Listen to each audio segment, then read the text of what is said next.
Hello, everyone. Bondar JR, Silverwolf, Ron, and we're here to stream some EVE Online. Appreciate you guys being here. Hope this stream finds you well. Get switched over to the screen here. I'm actually logged in as my main here. Hey, Ming, how are you? Appreciate you being here. I'm actually logged in as my main, and I'm trying to figure out if I want to run and pick up some blueprints, but I've been spending way too much money lately. So, but I have my invention jobs have worked out pretty good. So I have about 260 of these expanded cargo holds that I can sell. Or, excuse me, build. Problem is, I did buy this one, and I did buy this one. I'm still researching this one, but I did buy this one, and I'm in the process of actually building them now. But I noticed some of the other ones that I have discovered. Good to hear that, Ming. Glad to hear you're doing well. I also have discovered, looks like 4 of the damage control, so I think they're 10 each, right? 10 runs, yep. So that's 40 of those.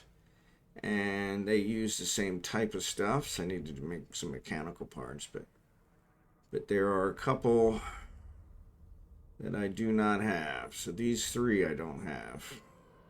And I'm kind of curious if I want to go buy them and build them. Yeah, that's my plan. Or sell them in some of the remoter areas where they sell for more. So I've done that in the past, and I'm not sure if that still works anymore. So most people fly to Jita if they want anything. So problem is with Jita is you got to be on top of it to change the sell orders all the time. So, but yeah, with this one, I own the oscillator capacitor unit blueprint.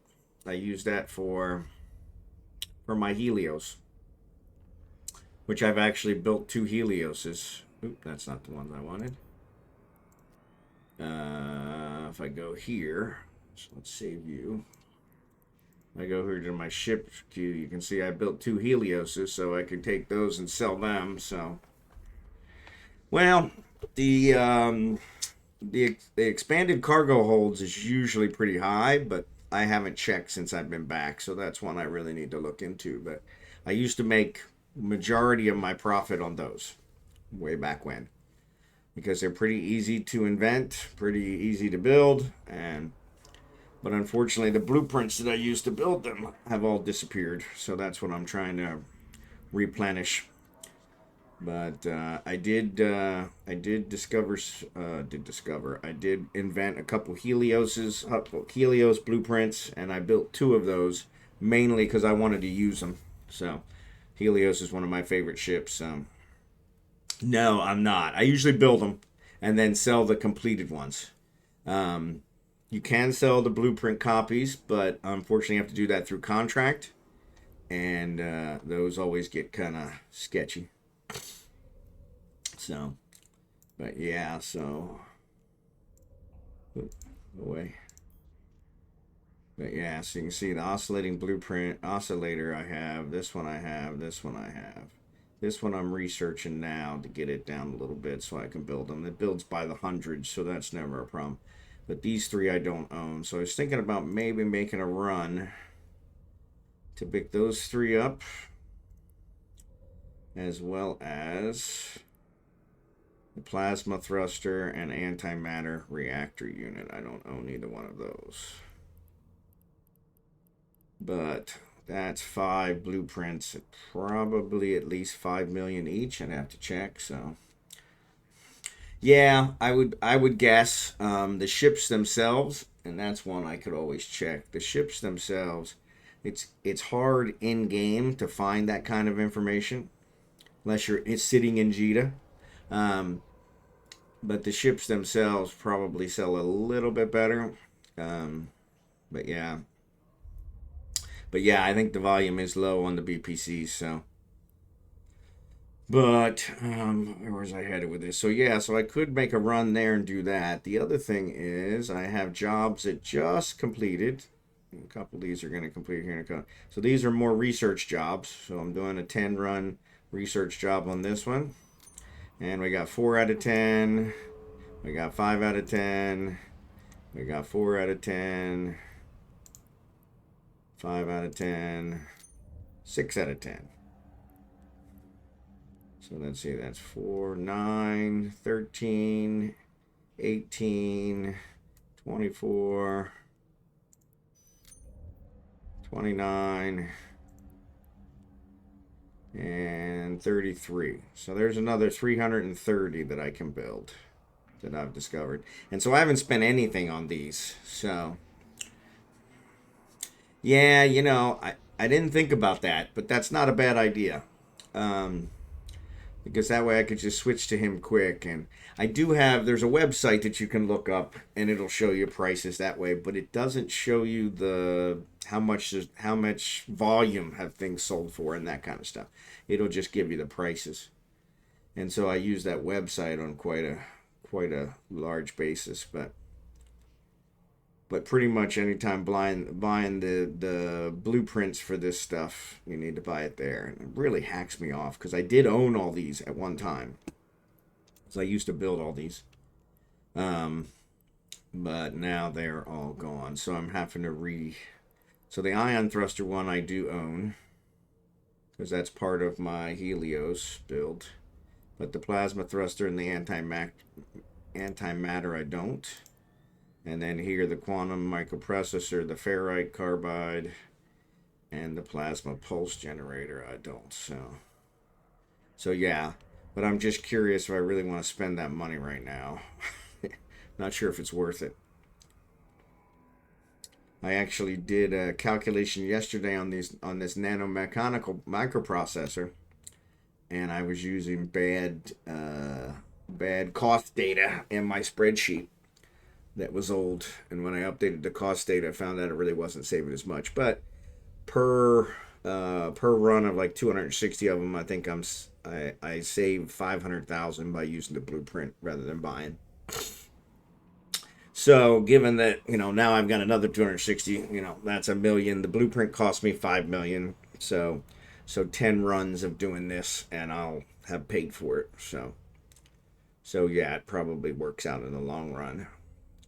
The question is, will 10 runs help me recoup what I've spent? But yeah, I need to start selling stuff in order to be able to really recoup what I'm spending. So yeah, that's kind of always a problem with my spreadsheets is they don't update automatically. So I have to do some things there, and that always gets kind of sketchy. Oh, I forgot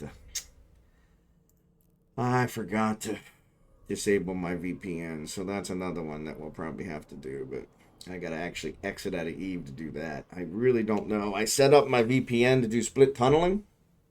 Somebody in the help channel said that's how they did theirs, and it worked. Mine does not. Same results even with the split tunneling, so I'm not sure what's going on there. So it may be the protocol that I'm using for my VPN, but yeah, it's kind of sketchy there. But so that takes care of those. This one's got 3 hours on it. This one's got 11 hours on it. So, and then here I'm trying to invent 5 more Helioses and 10 more Helioses there as well. So I usually do them in groups of 10. This blueprint only had 5 left on it, blueprint copy, so that's why I had to do it there. So there are guys that have Eve spreadsheets online. They're truly impressive designs, and I create spreadsheet professionally. Yeah, I know there's a way to actually have it pull from eveonline. There's a way. I just haven't figured it out yet. So, and then here's the sigil, which I'm trying to discover. I'm running a 10 run on that. 10 run gives me my average. And so I have like a 48%, I think. So that should give me around 5 out of the 10. So yeah, that'll give me prorators is what that is. And I want to build a prorator from one of my alts and then sell the others. They sell pretty good. That's a cargo ship that can have a covert ops on it. So, and then that's the other one I'm working on. was what's the covert object shapes prototype. I think I did a copy of it already, but let me see if I can find it. I need to buy a warrior blueprint while I'm out, because I did not buy that one.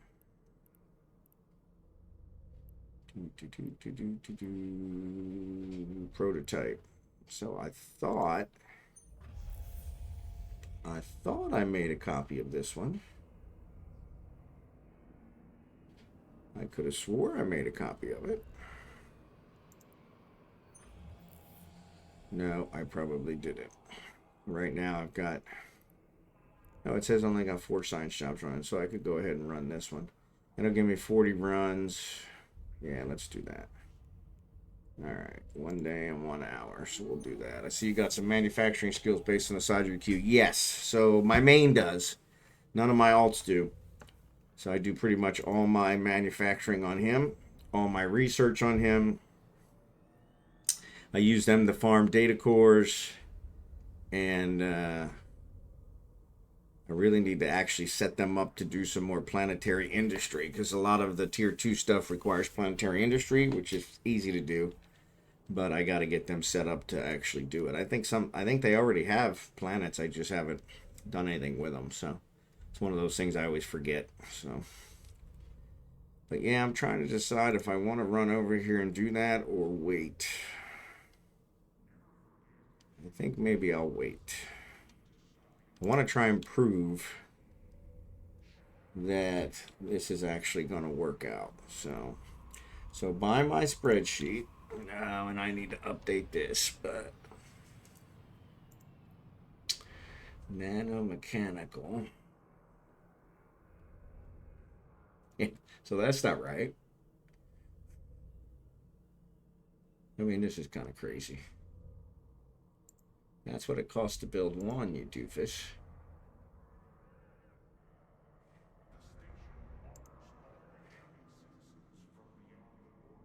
Crystalline carbonite armor plate is what this is.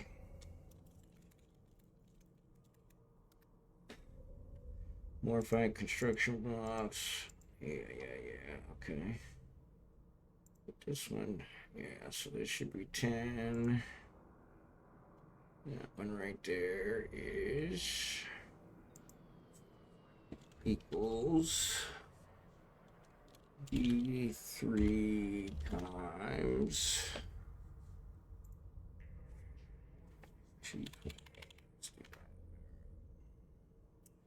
this one, B2 times this one.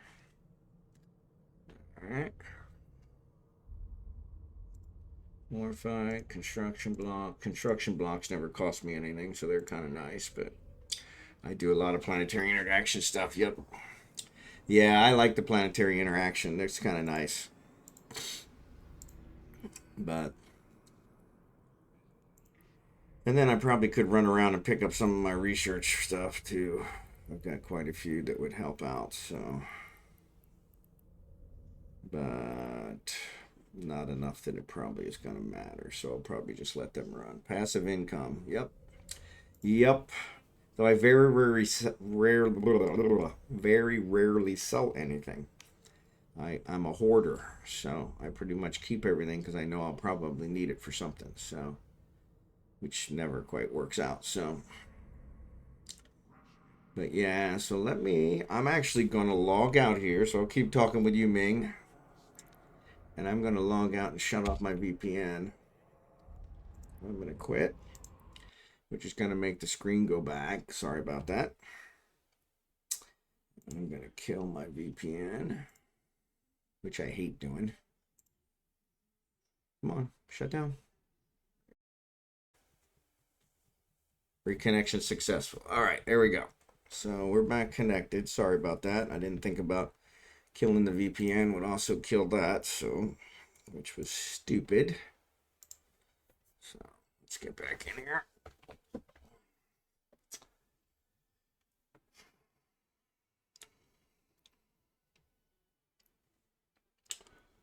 So I'm restarting the Eve client, which should help. So now we'll be able to see that, but that's one I got to keep in mind. So I'm going to actually stop that before I stop the other. So Connecting. I wonder what that's going to look like on the stream, to be honest. Shows reconnected. So, and there's showing my screen. Good. So we're back in. Excellent. Just trying to stay in the spirit of the new media platform. Yeah, I gotcha. But yeah, so I could run and pick up those blueprints. Oh, I don't know that it's worth it. Though I could throw them in and have them do that. You know what? I'm going to look at my planetary industry because I haven't looked at it in a couple days. I really need to set it up to run longer. Let's shut you down. So the lava is building, I think, microprocessors, miniature electronics, which I have plenty, so really don't need. But I wonder what else is on here. Base metals, heavy metals. I was looking at the other ones, and I think that doesn't have one I need. So I'm just going to leave that. So then we'll go to Oceanic. Okay, Oceanic is still running. So the biomass proteins is producing genetically enhanced livestock. I've got plenty of those. Actually moved them somewhere else. And there's a lot of water, so we can actually expedite this transfer. And I always do that when the one I want to transfer to is covered up. So execute the transfer. We got those going. And what we got here? Electronics. Consumer electronics. Not sure why it's not building more.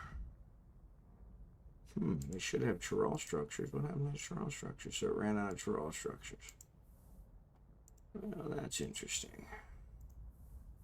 Now I wonder. Oh, no, we're gathering them here. So one of these, trying to stay in the spirit of new platform. Yep. So let's look at this. So let me see. I've got it at 21 hours, which is usually because I'm always on every day. But the problem is I never check it. So I never check it every day. So if we actually go bigger.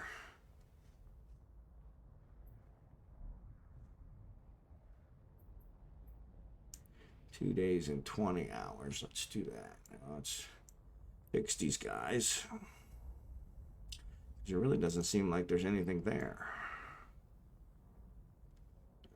So there is.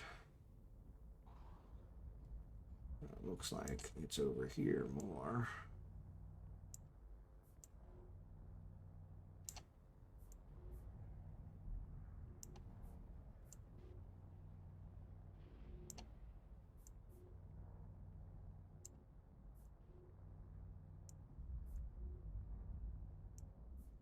All right, so let's start extraction on that.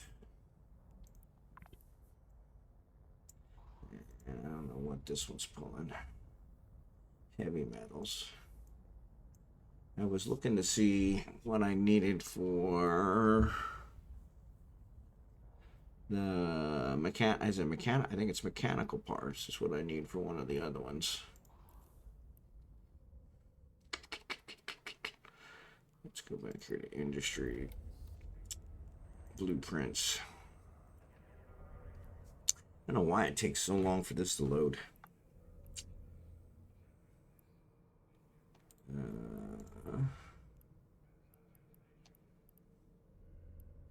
No, that's not it.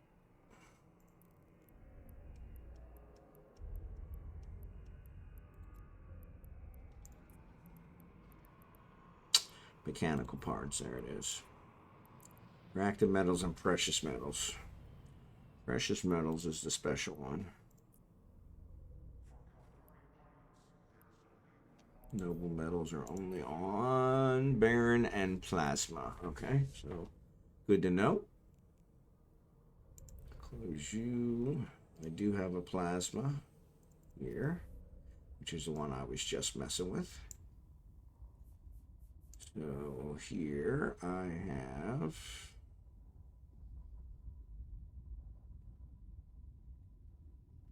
that makes mechanical parts. 9,000 reactive metals. So if I switch this guy to do noble metals instead, which we can do, hopefully. Yeah. Not the best, but let's make it. Let's do the 3 days on, or 2 days and 20 hours as well on this one. So we'll get it to process a little more. I think I'm going to get that one.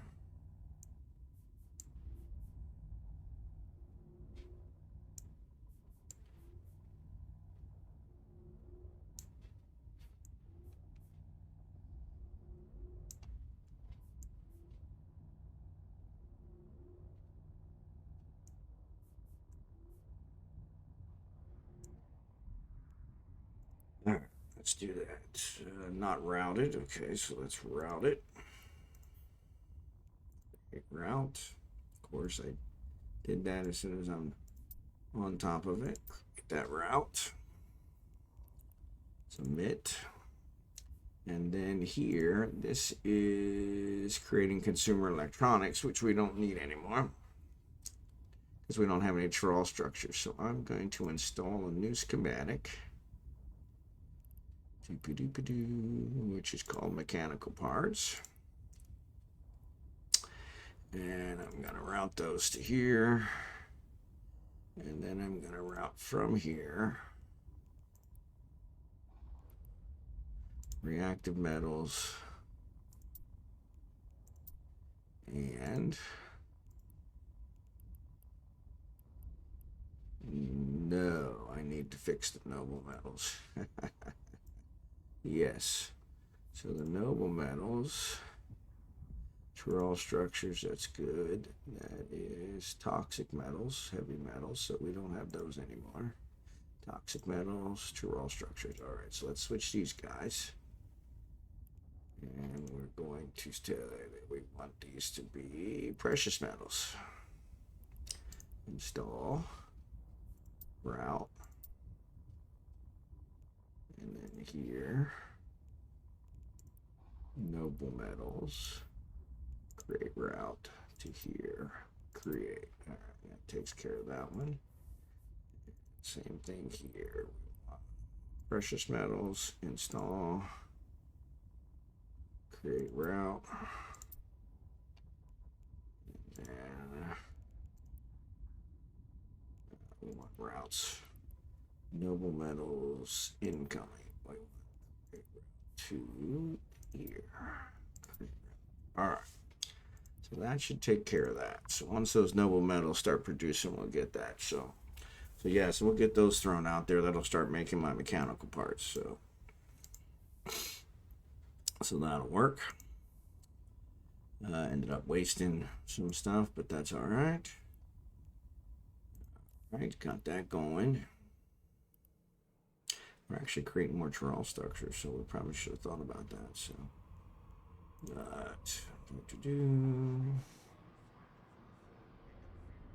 there's a temperate. So this one's actually making our hermetic membranes. 93. Wow.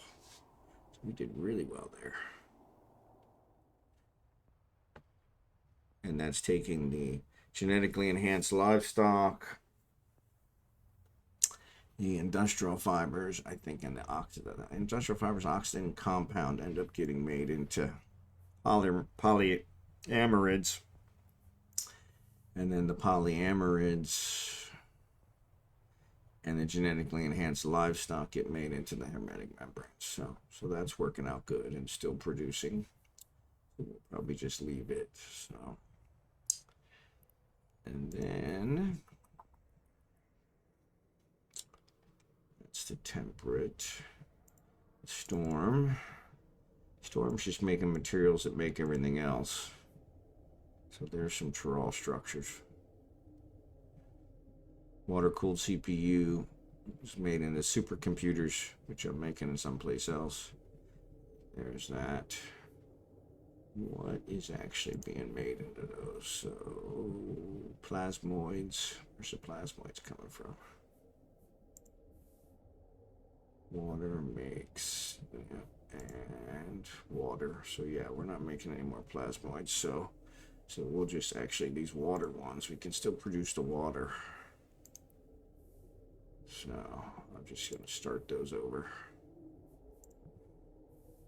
Looks like they're still working. We'll let those go. And so, and then my gas planet, that's where I'm making my supercomputer. So here's where the supercomputer is being put together. So the coolant is being made in there. It looks like we ran out of water. Of course we did. We always run out of water. But producing coolant. But here it says, no, that's electrolytes, sorry. All right, so yeah, so we need to bring some water here. So let's see where we have water. Oh, we got water here at the storm one. How much water do we have at the storm one? Probably not much because it's being used on the CPUs. 4,900. Yeah, that'll probably work. So let's go ahead and go there. So let's undock. We'll make a drop.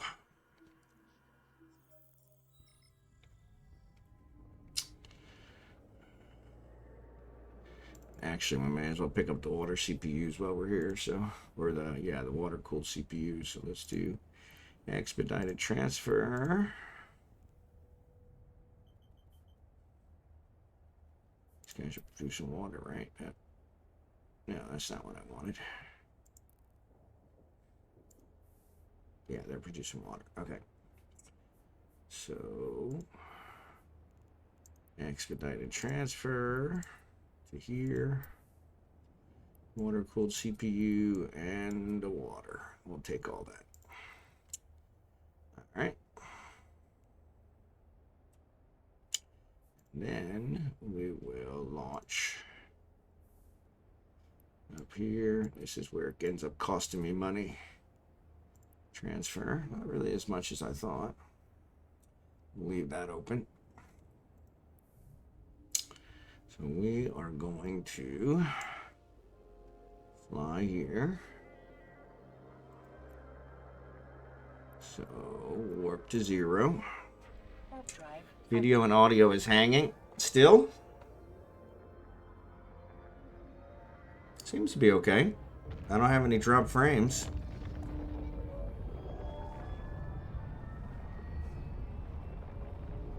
Let me know if it acts up again.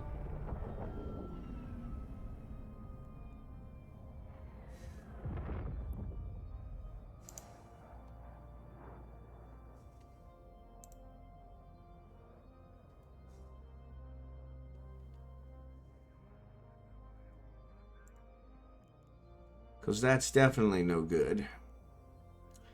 Yeah, I shouldn't have put that there. I should put that here so I can do this. I do see there's a little bit of a delay. Let's throw these guys in here. And then let's go here. Warp drive active.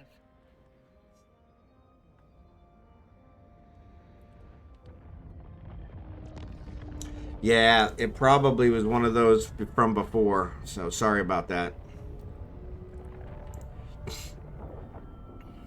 I really should have checked the VPN ahead of time.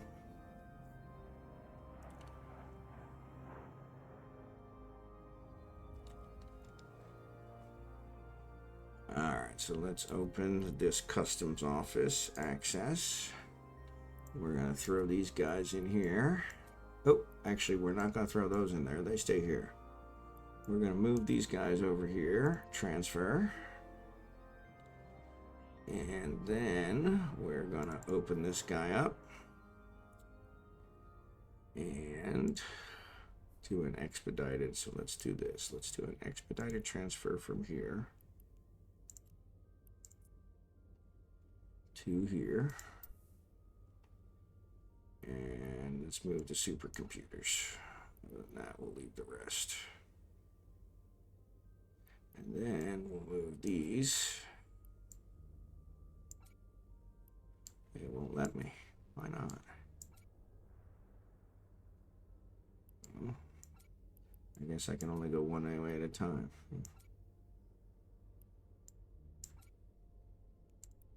Let's try that. Maybe not.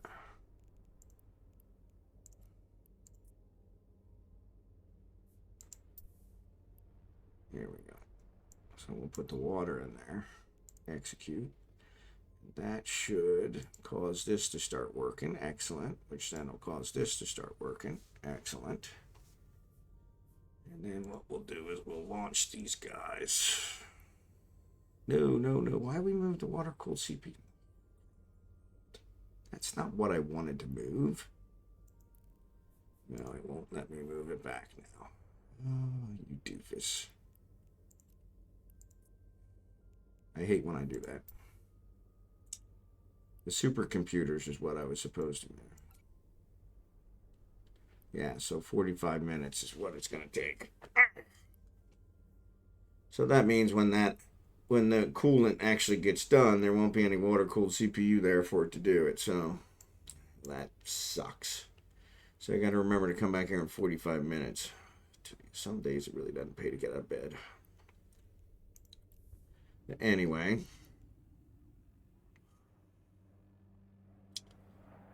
So we will leave that. I could pull some of these others, but I may as well leave them. They're not hurting anything.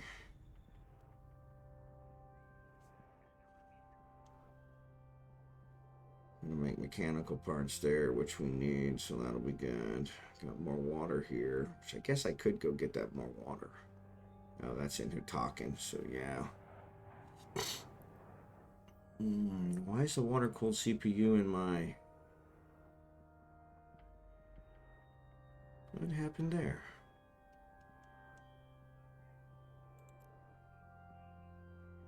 I don't know what's going on here.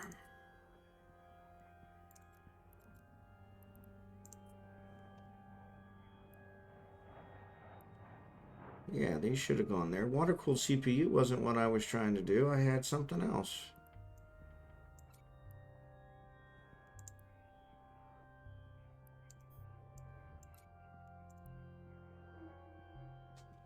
I don't know. Some days. Definitely losing it. So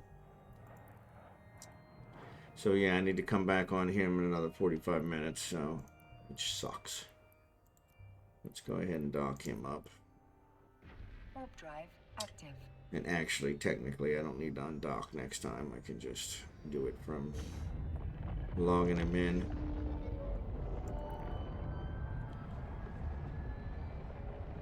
But yeah, that was... And why does this keep getting thrown off? Every single time I log on, my inventory is messed up. Docking request accepted. But anyway, so... Well, I'm glad that disconnecting and reconnecting worked, Ming. If it gives you any other problems, let me know. Let me get all these ISK out of here. I got all these skills that I already have that I can't use. I suppose I could sell them, but I'm sure somebody else is already selling them, so I'm not going to bother with that. And all these boosters that I never use. I'll use that on my other guy. It says it's going to expire in a day, so I probably should use it.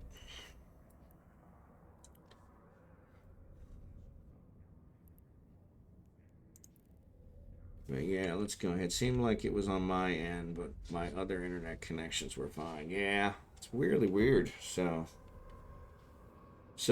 video and audio is hanging again. Oh no, that's it. I seems it was on my end. But... So let me log off and log on as my other guy. Yeah, that's the weird part is a lot of times I can't tell when something's going wrong anyway. So I actually did. I think I finished those level 1 security missions for the air. The last one that I did would not allow me to use my cruiser, so I had to go pick up my frigate, which was kind of, so I threw a quick thing on it. Doesn't have any drones or anything, so yeah, it took me a while to kill the last guy, but yeah, so I got those taken care of.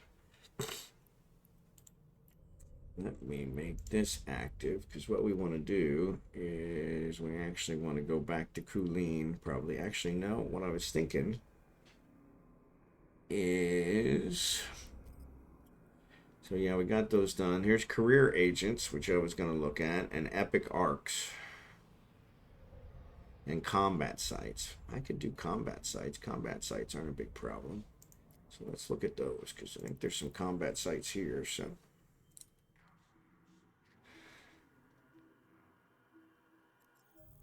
See if there's some combat site. Did I tell you the story of when I got my first Vindicator in 2007? No, I don't think so.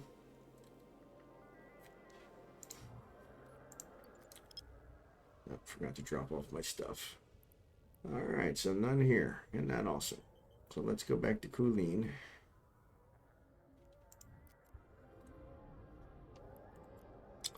Jump, jump, jump.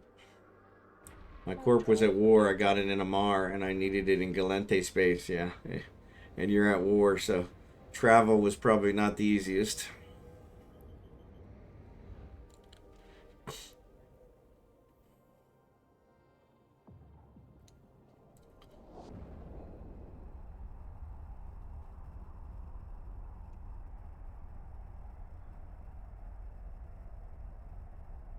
That's always fun. Corp wars make it so that people can jump you even when you're not thinking about it.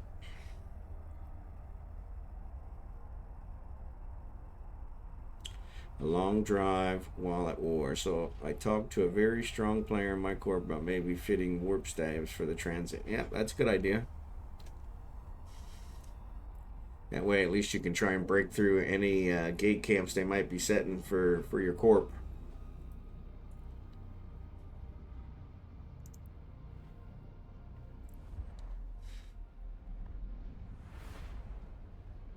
I don't know if I've told you lately, but I really love this fit, by the way. So thank you for that.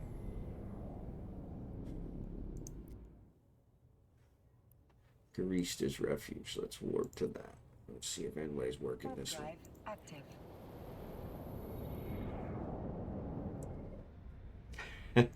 So it didn't like your wording again. No.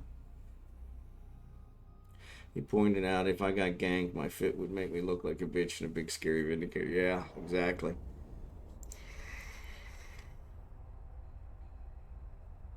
That's true. Almost like you were asking for trouble. So.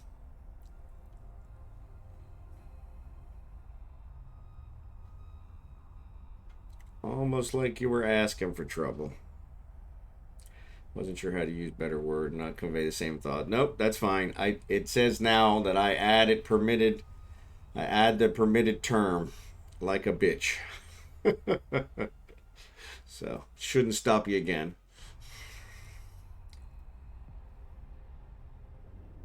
All right, nobody's here. I don't know why nobody does these.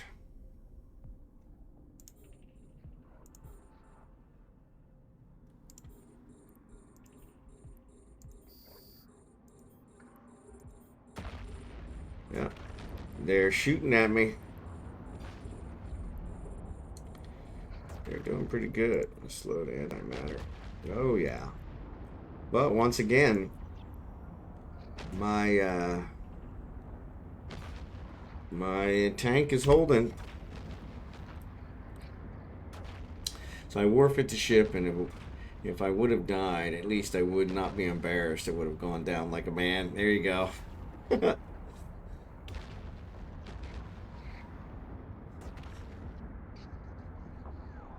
Yeah, sometimes that's better than anything else. At least making it look good.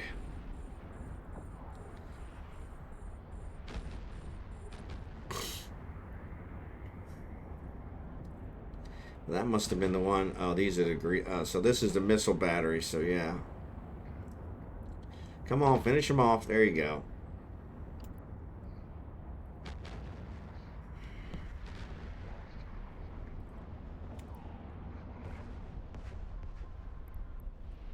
Cargo container. Let's approach that baby.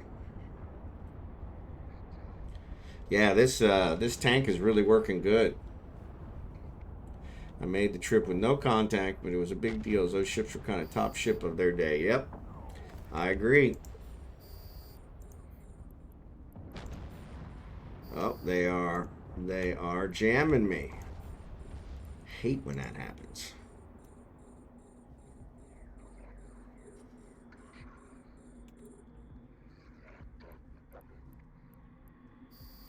They're not targeting my stuff, so that's fine.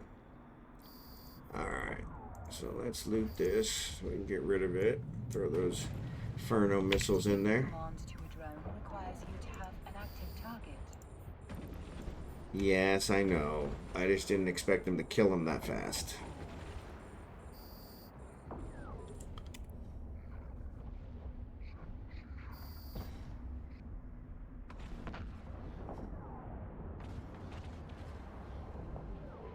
I used to just take that ship out and float outside the station to intimidate the spies that had eyes on the station during the wars. That's pretty good.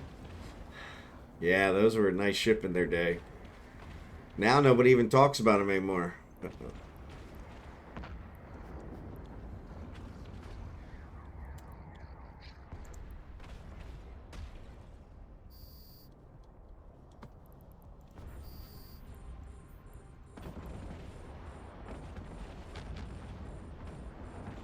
Yeah, I love this tank.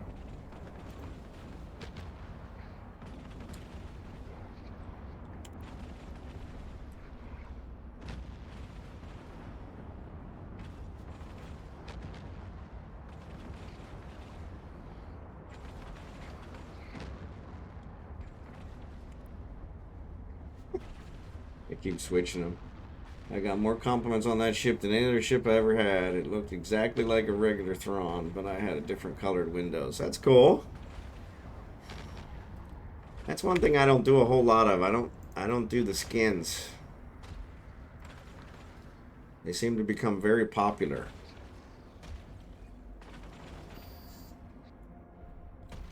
Oh, here comes the next round. They're not jamming me anymore.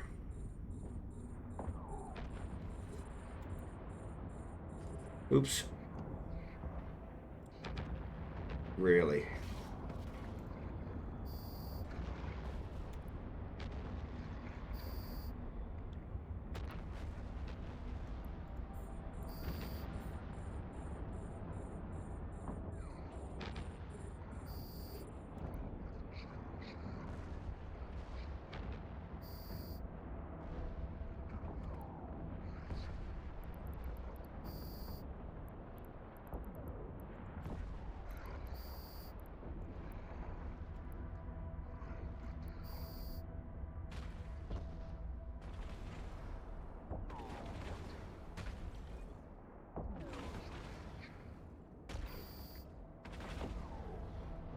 Scanner picked up a transmission. Nearby system realizing.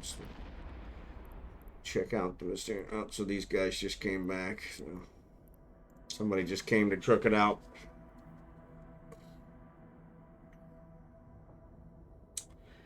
All right, so let's go dock. We'll go pick up my salvage ship. Looks like they took off. Back then, there were no skins. Yeah. I do spend a lot of time on my personal fits. Usually I maximize the fit for my main, so they often require max fitting skills. Yep, I understand. Always a good idea.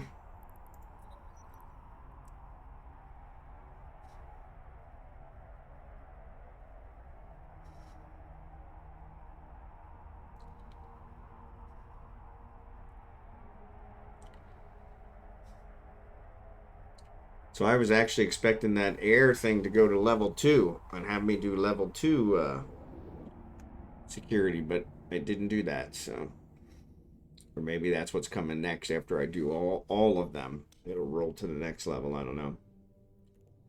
Docking permission requested. Inari 7 jumps. Yeah, I'm not doing that one. Yeah, I'm not doing that one. All right, let's leave this guy. Leave. Yeah, let's go back to Yuri.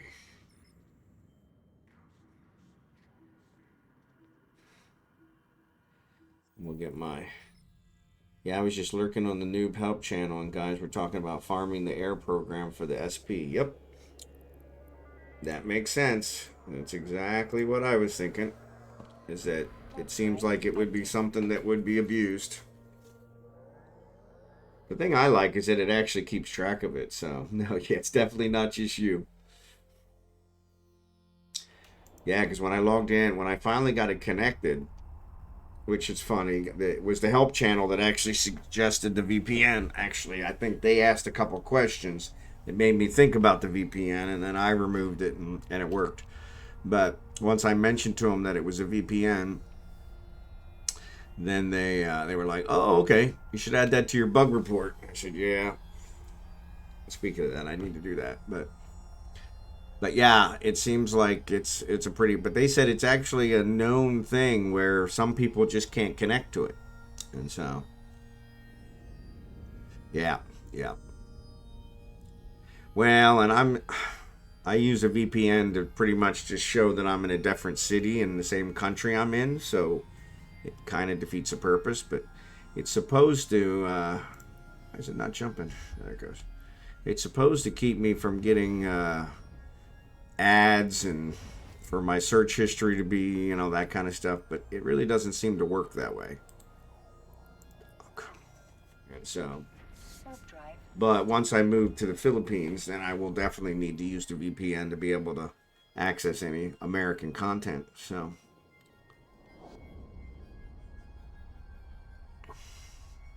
yep, yep. The good old days.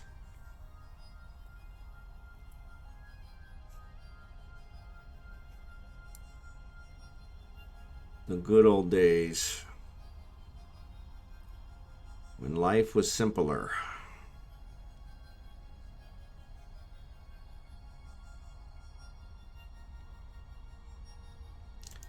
It says I have a new escalation mission available. I didn't even know there was escalation missions.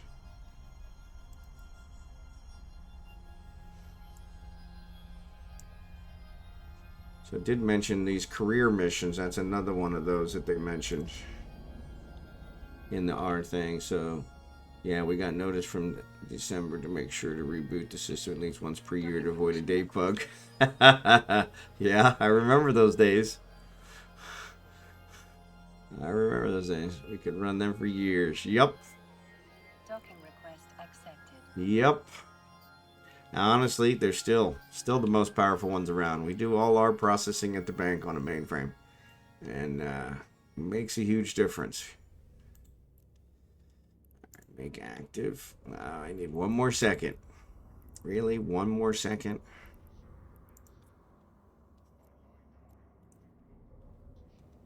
Alright, let's see what we got in the item hanger. Let's pick up everything we got here and take it with us. Because I don't know if the other one can hold it. Come back and get the Punisher later. Yep. Yeah, those systems they ran forever. Powerful processing.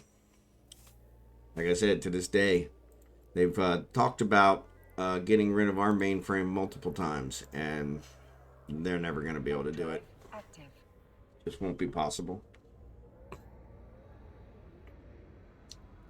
Nothing else can do the sheer volume and power.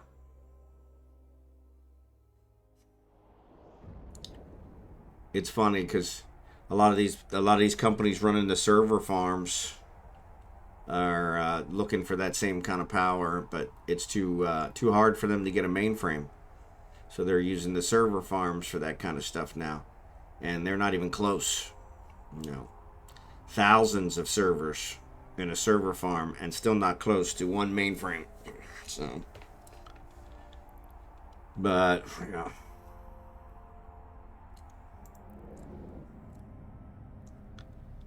Newer is not always better.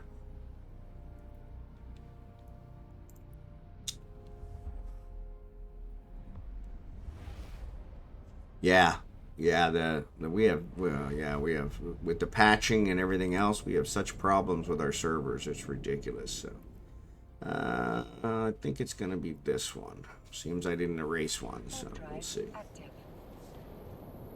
I check out the other one as well, just to make sure it is a bad link. Well, it's gonna be bad no matter what.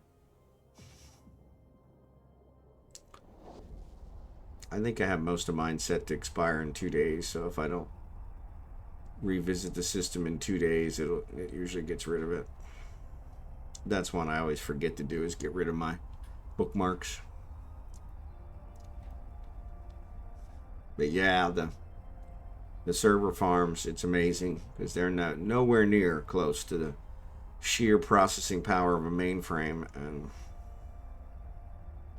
but you just can't come by them anymore. Yep. Yep.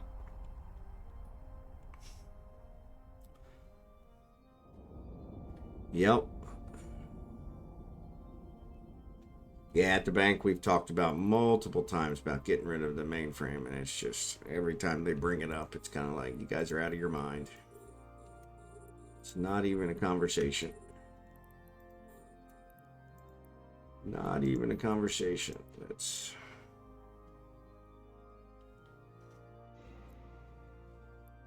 all that for metal scraps. Alright, let's kill that one. And let's kill this one. And let's kill this one.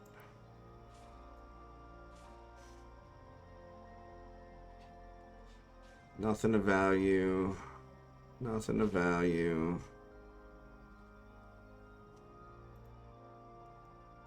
Which sucks.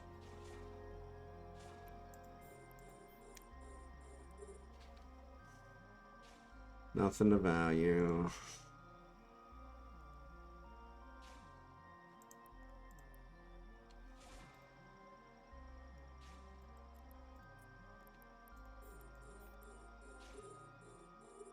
Nothing of value. But yeah, they're hard to come by now.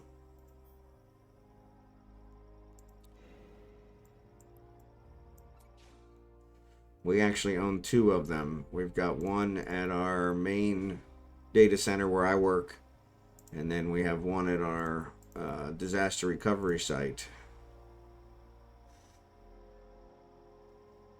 And yeah, I think we've had people offer us stuff multiple times for them because they're just so hard to come by.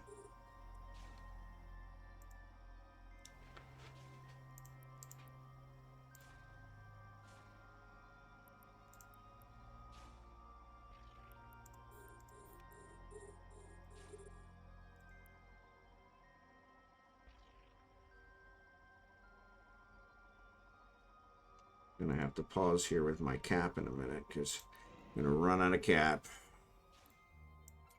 Wow, so glad I got those bullets. I don't know what I would have done without those. And the metal scraps. There goes my cap.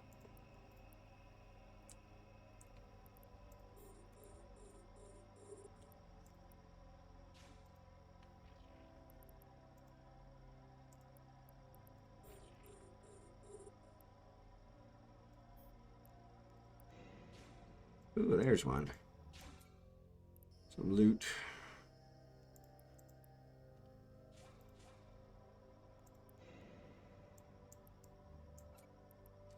Bullets and metal scraps. So, my big multinational company had some mainframes buried underground under buildings, and the security was pretty crazy to get in the rooms. Yep, I bet. I bet. They don't mess around. Bring you in. Let's bring you in. Let's approach you. Need to let my cap recharge.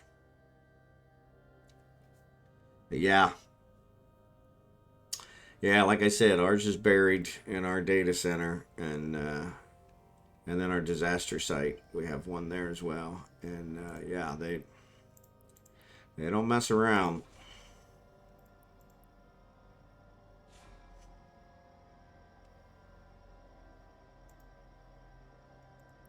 The capacitor is empty. The capacitor is empty. As usual. The capacitor is empty. Capacitor is empty.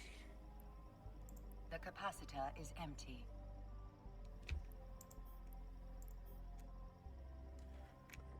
Oh, I'm already targeted. That's why. Duh.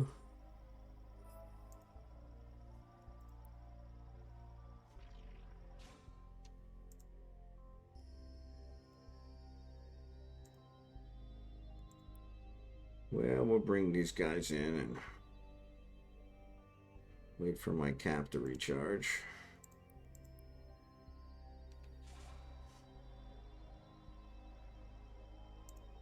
I still can't get over the sound effects. Yep. Yeah, the banks especially. Banks are very, very concerned with security. The capacitor is empty. We have an information security department that makes a ton of money. And they've kept us very safe. I have to really compliment them because they have done a fantastic job. Being the banks are pretty targeted now, they've done a really good job.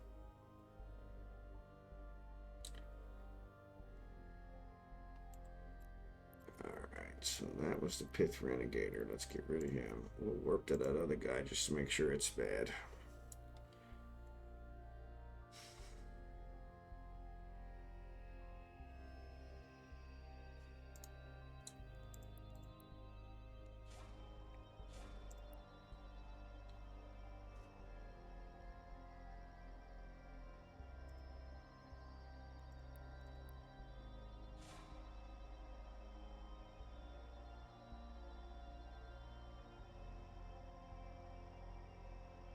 Maintaining.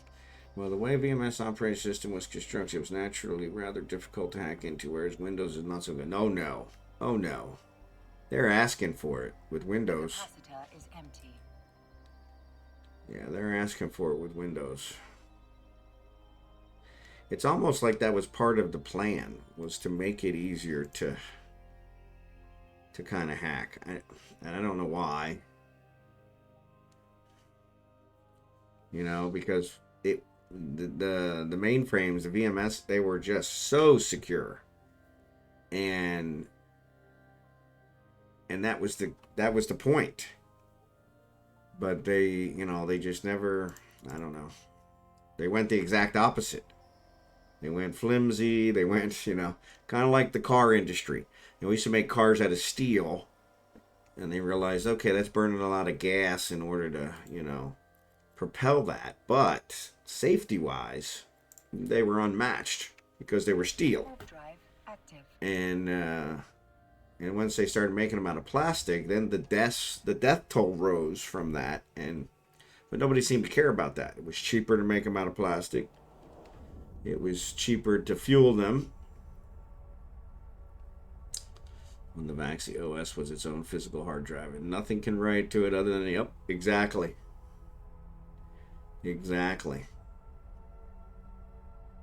The big problem I think that we're going to start having is we're the generation that knows how to do that kind of stuff is retiring. And they're really not training that anymore. in the schools, in the colleges. So I think we're going to be at a real problem. So yeah, that one's not there. So let's get rid of that one. All right, and then let's go ahead and dock. Warp drive active. And that's one thing we've kind of COBOL for the win. Yep, exactly. That's one we've noticed with ours. We've got one programmer, I think, under the age of 50. COBOL programmer. And yeah, he can pretty much write his own ticket. So, which he kind of has, to be honest. So, he kind of has, so. Docking permission. Not that I can blame him. Request accept. Yep. Well, it's just because it's one of those skill sets that they really didn't invest in because they thought, oh, we're not going to do that anymore. And it really came down to, well, you know, we can't afford not to do it. You know, it's kind of silly, but it still does things better than anything else ever did. And so it's like, yeah, you can't just get rid of that. All right, let's see what we're going to do here. So, career agents, I haven't done anything with those. Combat sites. Hey, I went to the combat site. It didn't give me credit for it. Oh, yeah, it says complete combat sites, 3 out of 5. Okay. So, yeah, it wants me to complete 25 of them. Holy cow. That's a lot. I don't know that I can find 25 combat sites. Runs on the mainframes, COBOL. Was on its way out when I was in college. Yep. And I actually learned COBOL. I went to college in the late 80s, and I learned COBOL. I've never used it, but I did learn COBOL and complete an epic arc. Complete 20 epic arc missions. So maybe we'll go do the epic arc one. We'll do it in a cruiser instead of a battle cruiser, right? But yeah. But it was one of those where, and I mean, one of my first classes in college, so I went for computer science, and I actually started as a math major and finished with computer science with a minor in accounting just so I could graduate. But I was on the 5-year plan because I had a lot of fun in college. So, but one of my first classes, I mean, we did punch cards, and so, which most people have never even heard of nowadays. And so, but I think it was really good to learn that way because it really made you appreciate, you know, where we came to. So, yep.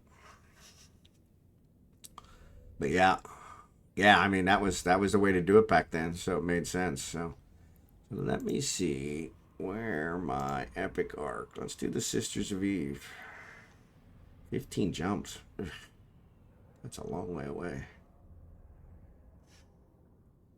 Let's see what station it's going to take me through. It's going to take me through Udema. That's not good.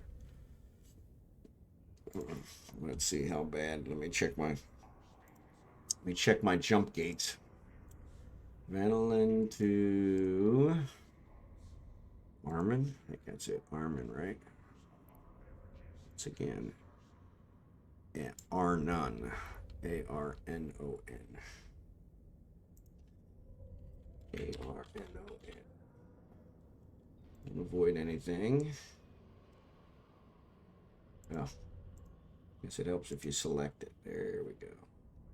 So actually, shows Enduralin. It doesn't say me. It doesn't show me going through. So maybe I've got my settings wrong. What do we got? Prefer safer. There you go. 13. That says 14. Oof, that shows me going through some. Actually, I'm in Uria. That's why. Not in Vanillin. But even then,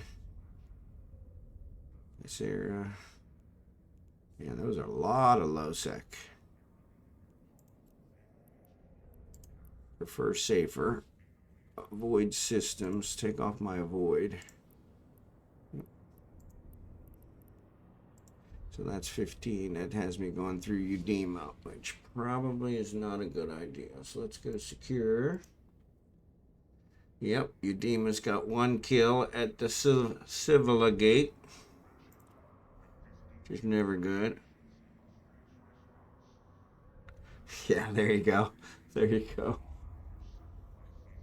Yeah, that's a good. I haven't heard that one in a long time. Bag full, punch and sprinkle. That's a good one. That's a good one. Yeah, so Udema. So let me, if I avoid Udema. It helps if you spell it right. U-E-D. There we go. Udama, I guess is how it's really should be pronounced. That brings me to 23 jumps. That's a lot safer. Alright, so let's see. So if I go back here to avoid, add my avoids. Actually, I must not have any avoids. So let's say avoid. There you go, 23. 1 low sec. Alright. Alright, let's do that. I'm in my cleanup. Let's take the Vexer. Yeah, let's take the Vexer. You want to go north-south, you must do Udema. Yeah, yeah. Well, I found a way to avoid it. It's just going to take me a little longer, but no problem. No problem. Take me through some other low sec, but 32 kills in the last hour. There's probably some gate can. Actually, so I don't see that. On mine, it showed just 1 kill.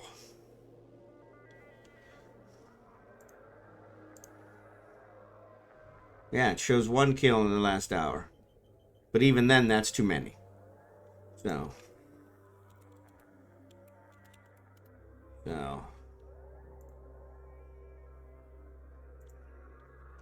It's actually taking me through Venolin. Warp drive active. Definitely taking me the long way around.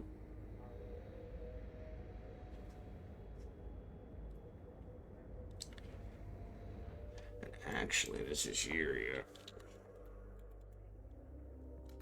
That's where I'm at. So let's say check. There we go.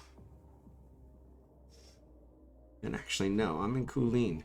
I don't even know where I'm at.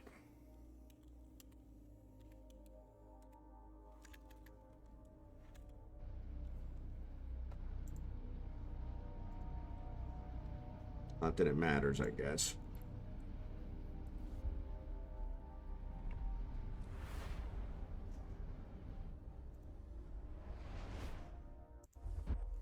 We'll keep checking this out to make sure we don't get ganked. So, there's 32 ships killed in the last 1 hour. Maybe you look at it too quick. I don't know. It's weird. Mine just says 1. Or maybe mine's no good. Warp drive active. But like I said, 1's still too many for me. 1 means they're just getting warmed up. And they would love to take me out. It says I got 12 drones again, so I must have lost a drone.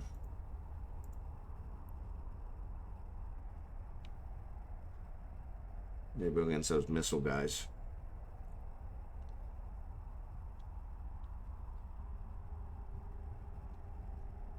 Probably won't need him for this epic arc. The nullsec guy told me those numbers only update every hour, like 18 minutes past the hour, so yeah, so we still got like 20 minutes before they'll update again, so. Warp drive active. We'll see how fast we can do these 23 jumps.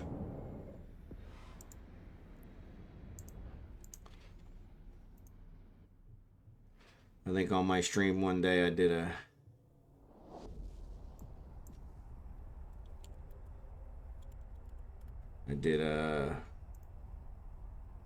40-some jumps in 30 minutes, I think it was. Pretty good. I think that's my new record. So I see a low sec on your screen. So yep. Yeah, it's one that doesn't seem, at least mine, showing that it's not bad. But yeah, Oletters. And so, and I don't usually have too much trouble there, but I usually check right before I get there. Warp drive active. Because that's where they'll set it up, if there is one.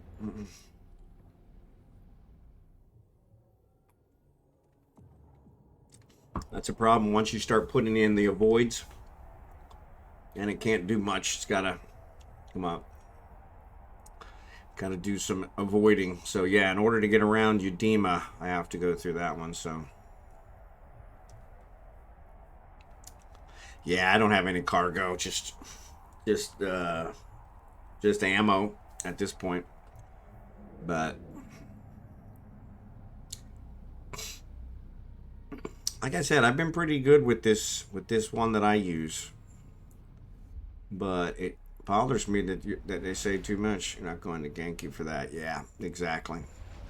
Well, nowadays they don't even scan you to find out what cargo you have. They just kill you to kill you. So yeah. So if they're doing the ganking, they'll just go ahead and kill me anyway. So, but yeah, if they do happen to scan me, they're not going to care about the ammo. So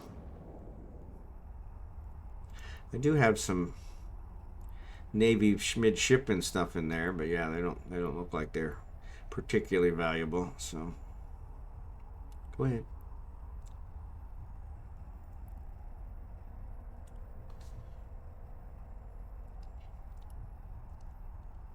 But yeah, we'll get close to that low sec one, and we'll keep an eye on my gate camps.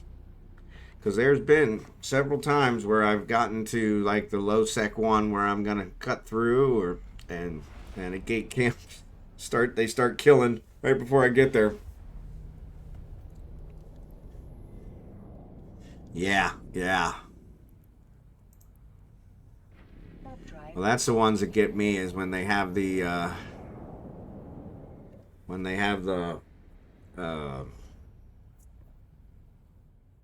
warp disruptors, and then you end up short of the gate. Because usually if I make it to the gate, I can get out of there, which they know, which is why they use them. So I could probably look along here for some sites and do sites on the way, but that'll just give them a chance to get the gate camp set up even more. So as a result, I talked to some of my Knoll buddies and have changed my tactic doctrine since then. Yep, always a good idea to change your tactics. Looks like one of my research agents is pretty close to here. So actually, it looks like two of them are pretty close to here. So maybe I try not to. I'm the same way. At least learn from my mistakes. Not so bad making mistakes as long as you learn from them. Oh.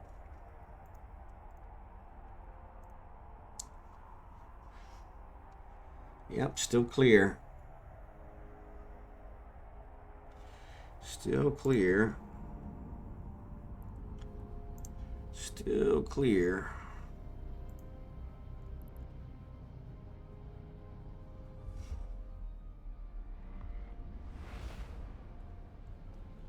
Yeah, I'm real close to this guy. Of course, then if I do pick up any data cores, that would definitely add some value to it. Let's see, industry. I don't think they've got much in the way of 200. Yeah, so I wouldn't get much out of them. So I'll let them keep going. This one bugs me because I've raised the skill, but it hasn't raised it. So it's almost like I got to stop him and restart him in order to get the increase. That tip could be worth billions to you in the future, by the way. Now I use the decloak trick at times with the oscillator and high sec. Yep. Yeah, and that's what I usually do when I'm traveling for and carrying cargo, making a run the Jeet or whatever. I always use my prorater because that I have my covert ops cloak on it and my micro warp drive on it, and I've never gotten caught in a gate camp with it that I got out of, but I've also never got caught in a gate camp with it. Most times, if there's any question, I start moving and cloak, and I never get targeted. So, but yeah, that's always good to protect yourself. Warp drive active. All right, so we want Faurent, Faurent, Faurent. All right, still good. Down to 14 jumps.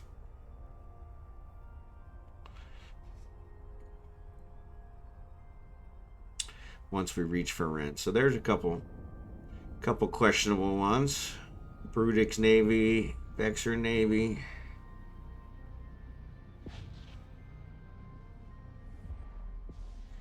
It looks like they're headed my same way, so. Unless they're planning on camping that low sec one. Warp drive active. Which they might. Still clear. I'm also using the blockade runners. I always warp while cloaked. Yep. Yeah, that's exactly what I do. As soon as I start moving, I'll align to the gate so that it uncloaks me, and then throw my cloak on and warp while cloaked, and warp to 0. So then when I hit the end gate, it uncloaks me and I jump. Just better safe than sorry. So these messages really kind of get me. I don't want to say yes to them because then I'm liable to jump into something that's a problem, but they really kind of grab me. So here we're going into oleators. Let me check one more time. Still clear. Still clear. Still clear. I think after oleators we're in good shape. So, but yeah, I love the blockade runners. And they've got enough cargo space that I can actually carry everything I need. So my biggest problem is when I make a run to Jita, I never buy everything I need. Too hard to keep track of it all. Need like a shopping list app in here.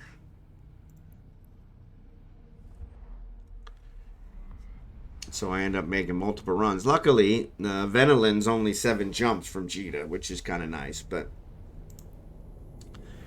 it's one of those where, you know, the lag in Jita alone makes it not worth going there. So protective measures can tip the probabilities in your favor over time. Help player. Yep, I agree. I've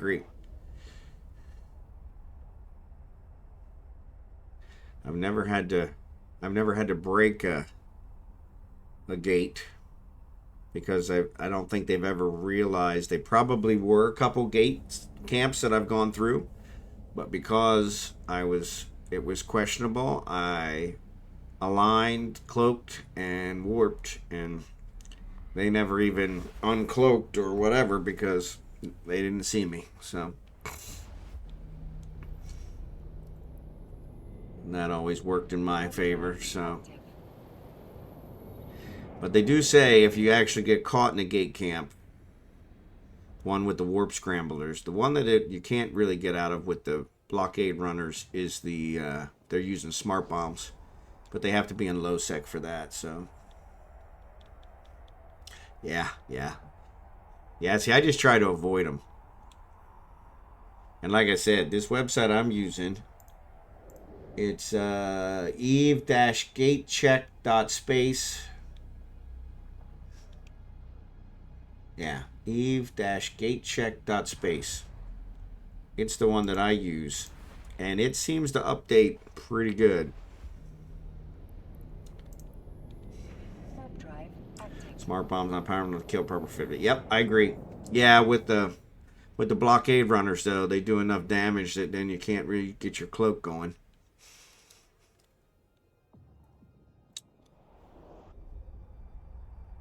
Plus, I think it's the shock and all of the smart bombs that usually do their business. I've never had anybody use one on me, but that's what I've always been told.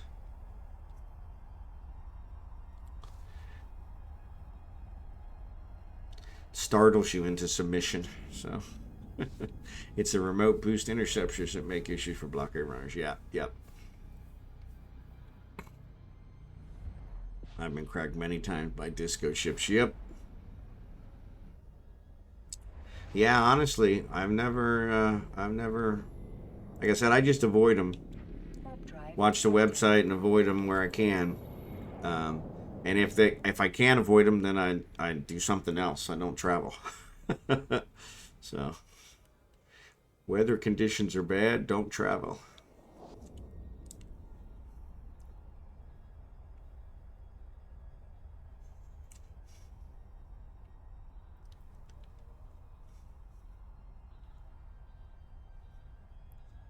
What's this guy working on? Nanite engineering. Okay, so you get your ship passive tanked above 7,500. You can run most of its guns. Well, that's good. I have to try that one.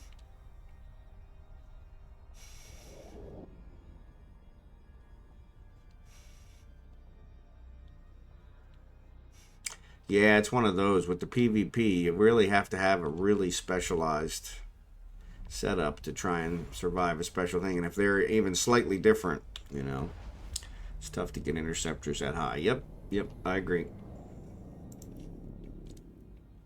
Warp drive active.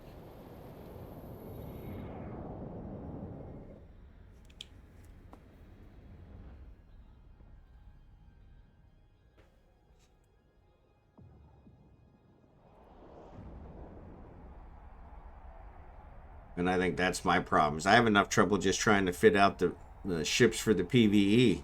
When it comes to the PvP, that just gives me a headache. It's like no matter what I come up with, they're probably going to have something different that's going to take out mine. So I just avoid it when I can. Sometimes it's not always that easy.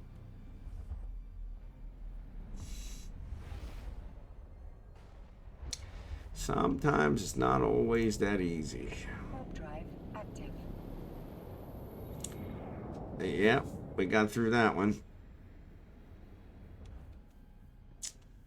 I lost one of my Helioses out in Null during WW1P, and I got chewed out by my bosses for like Yeah, the Helioses. I hate losing those. Hate losing those. They're really not that expensive. But it's just... That's one that should be able to avoid just about anything. But, you know, once again, we were just talking about, you know, it all depends on how they're fitted. If they're fitted to hunt Helios, then they'll be able to get it. Warp drive active.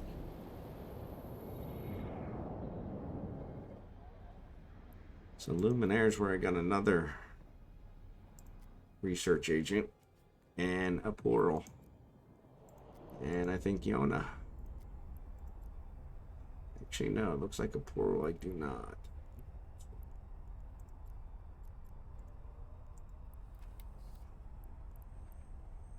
No, I had one at a portal.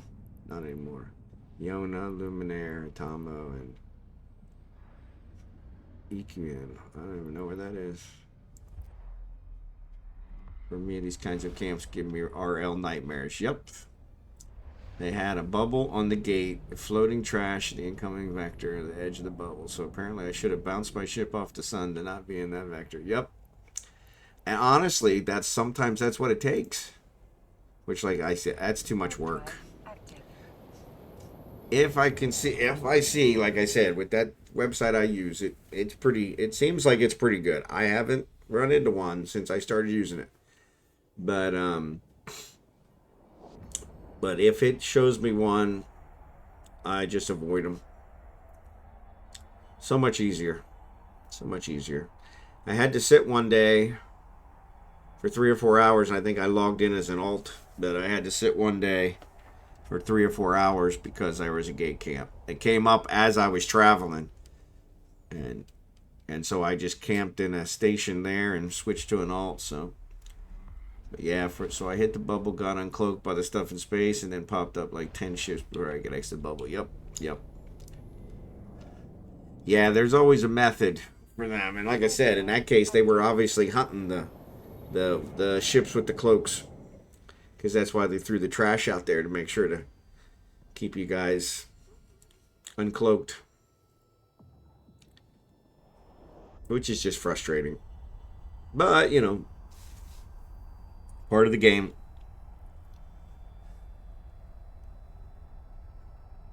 It's actually made things a lot better for me by just avoiding them. So I really got yelled at as my leaders don't make those kind of mistakes. Yeah. Well, I'm one of those that everybody makes mistakes. You know, sooner or later you're going to get caught with your pants down no matter what. But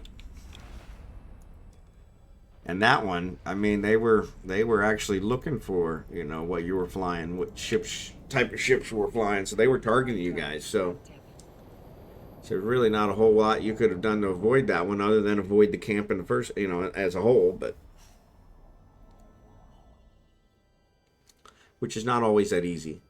Some of them pop up so quick. Ugh.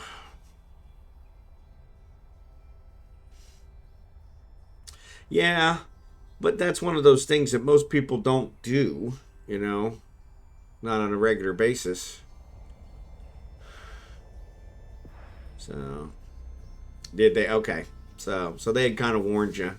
But yeah, that is one. Because what they're going to do is they're going to cover the most common vector from the other gates. They're not going to cover one, because from the sun you could bounce off on almost any place on the sun, and as long as you were coming in a different vector, you wouldn't have uncloaked. So, yep. But once again, we were talking, Helioses really aren't that expensive. You know, less than 50 million. I mean, the equipment you got on there probably runs you close to that too, but still, compared to some of the other ships, there are dozens to hundreds of enemies in every system in Null. Yeah, I bet. Yeah, that's the one thing I'm not a big fan of the Corp Wars, because it's just too hard to fly around. Because then even high sec is fair game. Alright, we made it.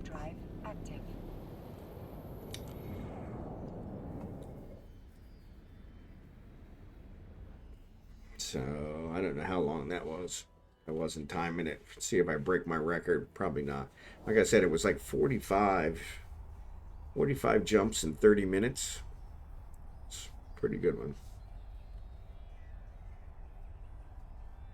And I was flying. I was in my prorator too, which has a real low align time. So this Vexer's not quite the lowest align time.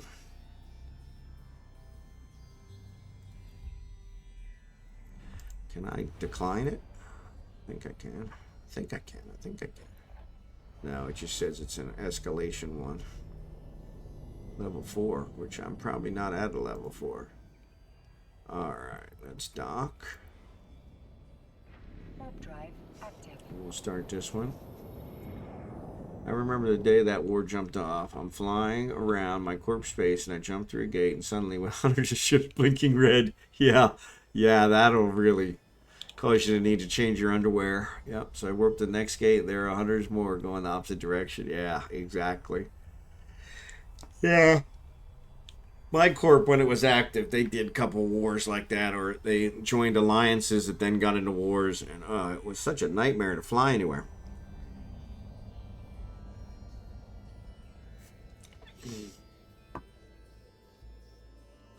Docking permission requested.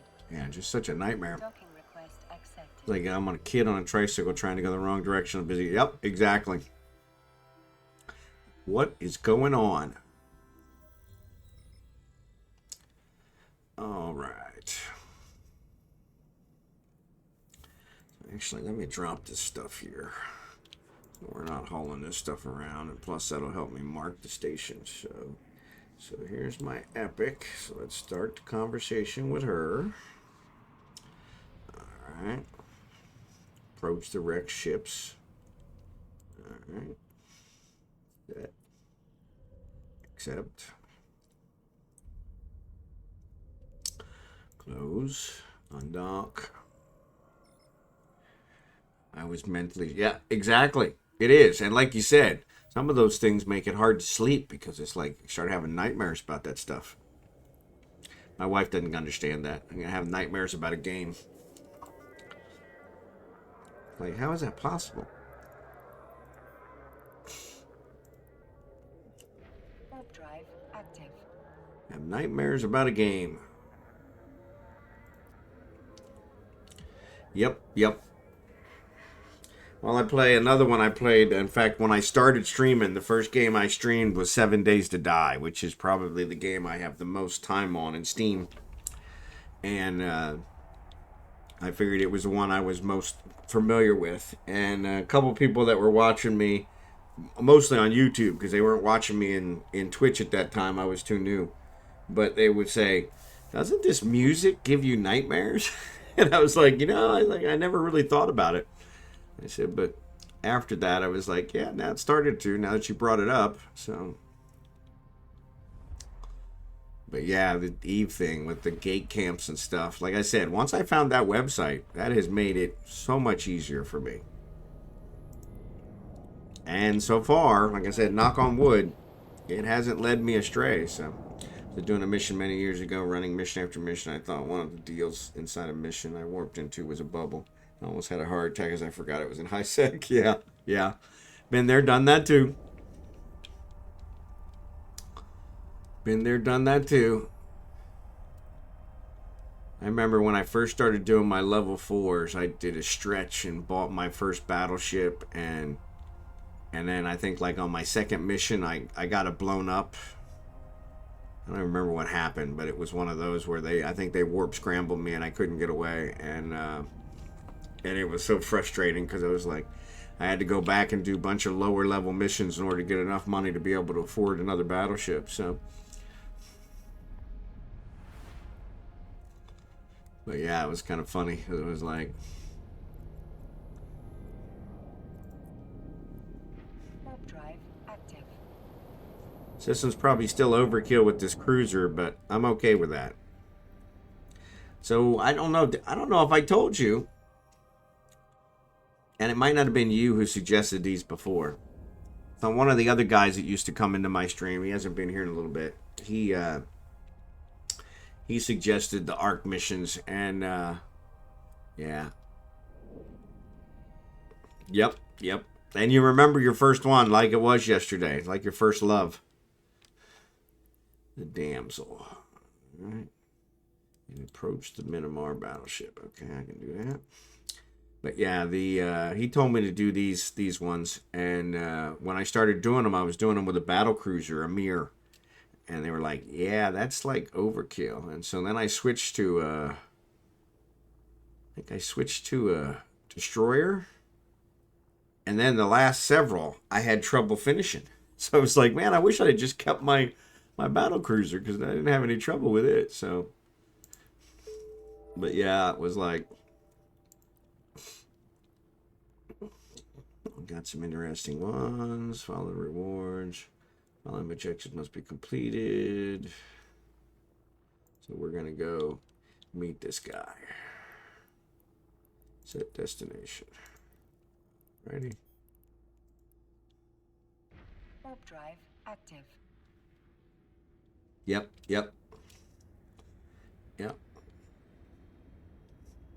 Yeah, the level 3s. I had just gone up to the level 4s, and that's why I was like, okay. And so I think somebody had told me, yeah, you need a battleship for the level 4s. And so I actually bought my first battleship, and I want to say it was like second mission. I got it blown up, and I was so pissed because I had kind of just stretched myself to buy it. And it was like, hey, Devron guy. Yeah, I like the Praxis too.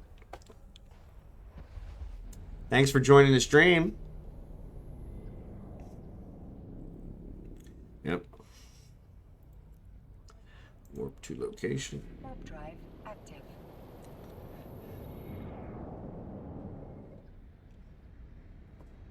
And yeah, the Ron guy. If you, I love your name, by the way. My name's Ron as well. So, but if you want to follow, it'll let you know when I stream. Though I pretty much stream the same time.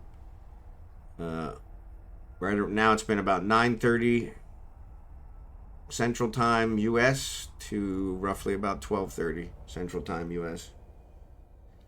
Each night, Sunday through Thursday. I take off Fridays and Saturdays. Except, all right, eliminate pirates. So we're gonna go back through there. All right. Warp drive active. He's in Epithal.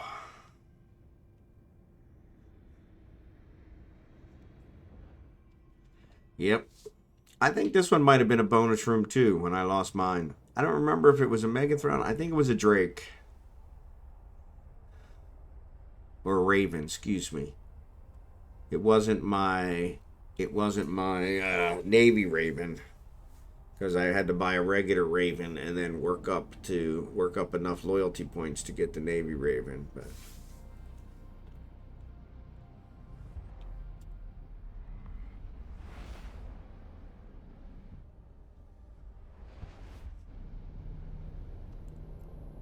right. Warp drive active.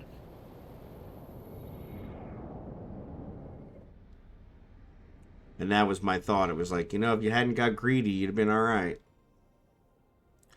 Yeah, yeah. I've had that happen too. That was on a lower level mission, but yes, got stuck on a structure and couldn't get away. That's frustrating. Yeah, I usually do too.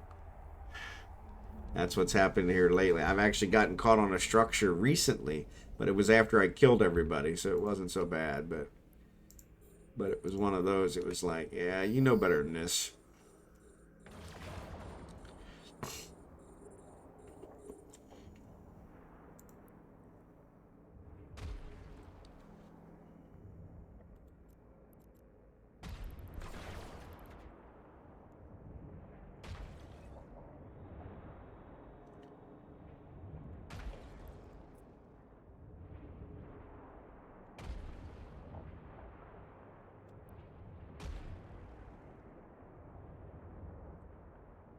It was all I could do to build a cheap ship strong enough to kill those 2 fleets and claim my... Yep. Yeah, that was the same with mine. It was like... really frustrating.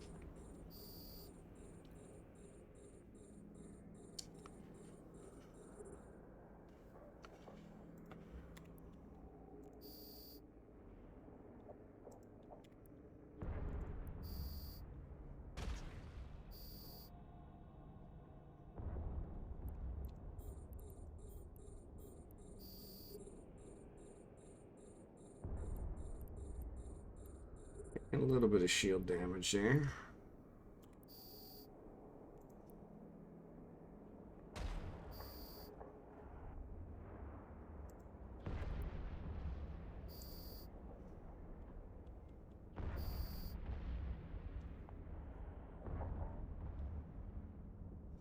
Bring it to me. Alright, we can do that. We can do that. Get my drones back before I forget those. Let's see what these guys have. Just for conversation's sake, so. Non-E players just can't understand it. Yep, almost 20 years and I'm still salty about it. Yep, I agree. Like I said, it's like your first love,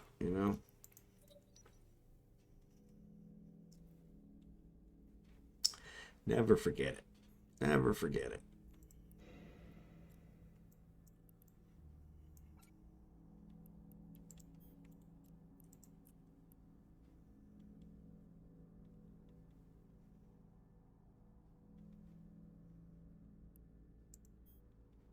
Never forget it.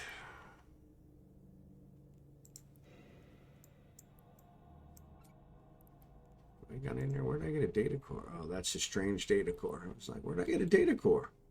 We were just talking about not carrying around too expensive stuff. So you even remember the name? I don't remember the name of the ship. That was before I started really getting into naming my ship. So yeah, remember the name. That's above and beyond.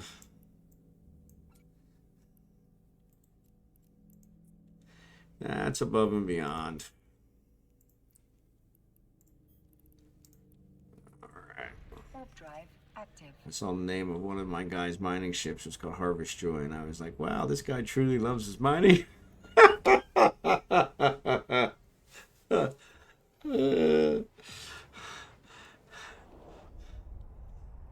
Yeah, well, excuse me, there are some miners out there that really do love their mining, to be honest. So there really are. Which, mining, I understand. It's a means to an end. But, man, it is. I guess when you're doing something else, it's the easiest thing to do in Eve where you can actually do something else. But maybe run 2 accounts or whatever. Warp drive active. You end up joining a Bob Corp and mining the rare stores deep in Delve. Yep. Those corps were made for those guys. I remember my first ship name, MCPO Alpha 5 Light Impair. There you go. But you guys are pretty good. I don't remember my first ship. I said, I remember my first battleship, but I can't remember the name of it. I do remember that my first battleship loss. But yeah, you guys are better than me.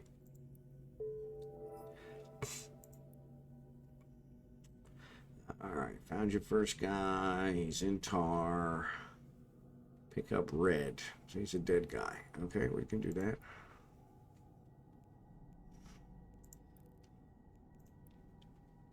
Warp drive active. Uberlarian. Wow. Uberlarian. I like that one. That's a good name. That's a good name.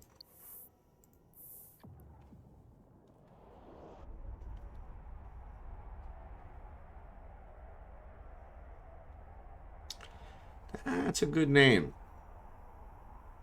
Actually, I like the MCPO Alpha 5 Life or Life's Impaired too.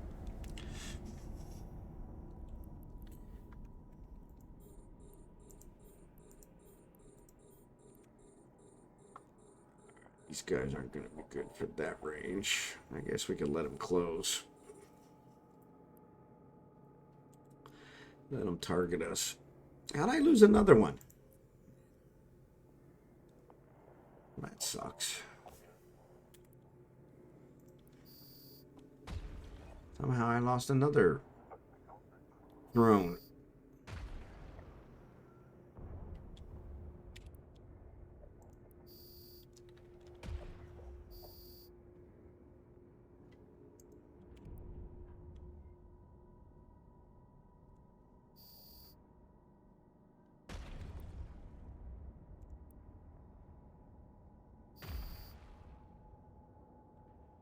Thanks. I try to keep names sci-fi, and I think other players appreciate. Yeah, the name of first Vindy is Megathron.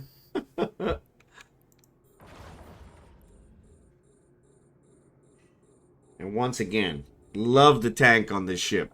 You really did well by me. I appreciate that.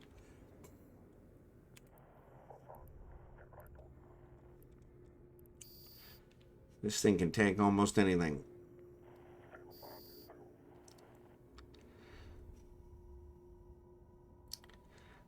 Alright. Let's see what we got here. Probably nothing worth worrying about, but... Oh yeah. Yeah, with the drones. I'm losing drones left and right now, so... See, but that's the thing. So it says I have 7 in my bay and 5 out. That's 12. But when I had them in there, it said I only had 11. Now it says I have 12. I don't know.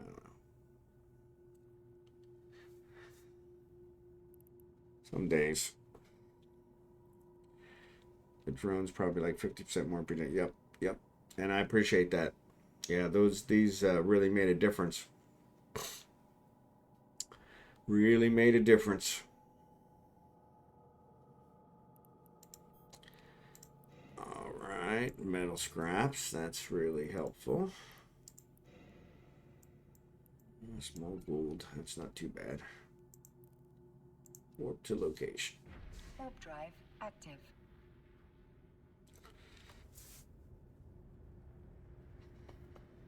Yeah, the drones really take them out quick. Tried that ship on some of my lower SP tunes, and the SP was much less than my main, but still pretty high. Yeah, yeah. This one, like I said, I'm just what really impressed me is the tank. I barely what was that last mission I did? I did one mission, and they actually did some damage to my shield, but I don't think I got less than 70%.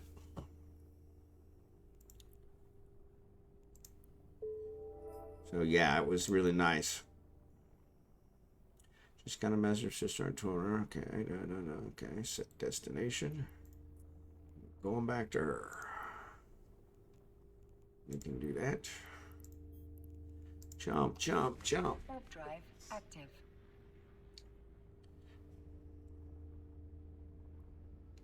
Now I'm stuck on his ship. All right, come on. There you go.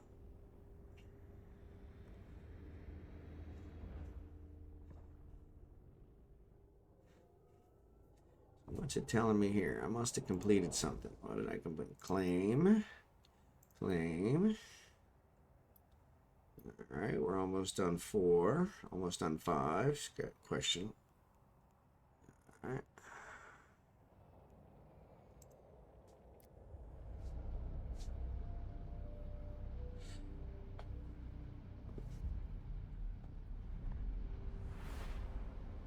Oh, what time is it? 11:30. Oh, we still got a good hour left.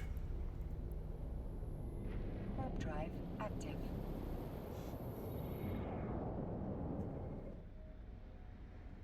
So yeah, the shield buffer tanks on the Vex spaceship is good. The Repper is not doing much other than enabling. Yep. Clarities are quite weak compared to T2, but T2 uses a load of CPU, so hard to fit. And faction Reppers are extremely expensive. I agree. I agree. Yeah, this is really doing well, especially for this level stuff. So, but even those level 2s I was doing, some of those got a little tough. But this can handle just about anything. So yeah, I'm real impressed with this one. Really worked out well. So thank you for that. And like you said, I'll just continue to upgrade the stuff to the T2 versions, and that'll actually cover it. So I do have the T2 damage control and the T2 signal amplifier, but I can upgrade the others to T2s eventually. And actually, the shield boosters are T2.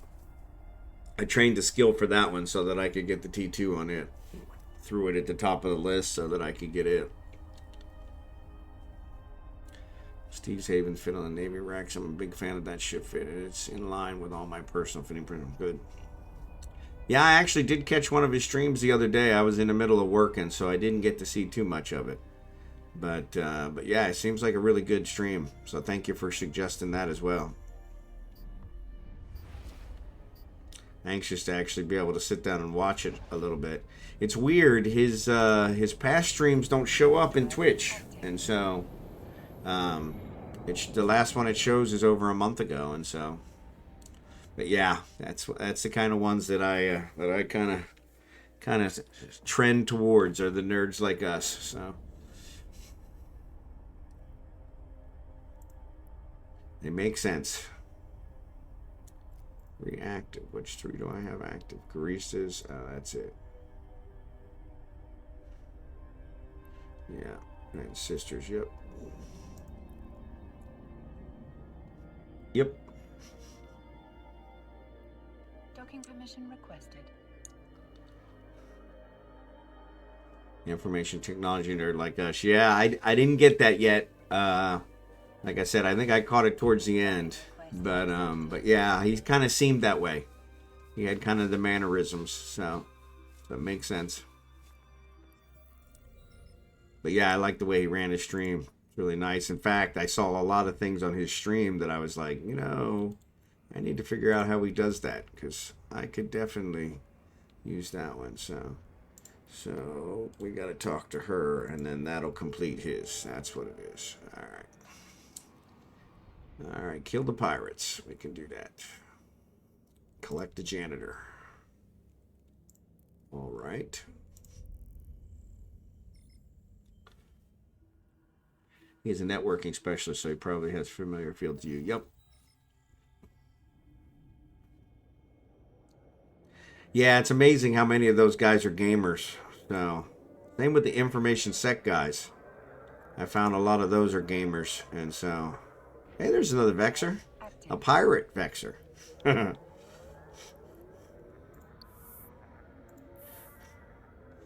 Well, just low-standing Vexer. Let's say that. I think he says, "Okay, is everyone ready for the ship giveaway?" Yep, yep.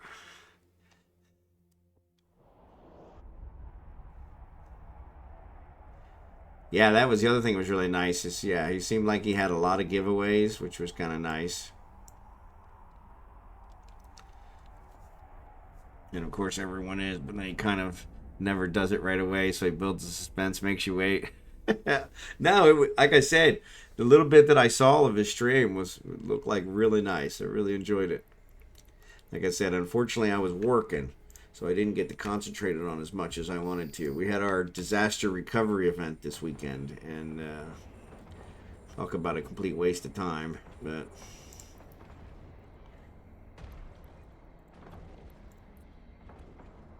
yeah, it was one of those where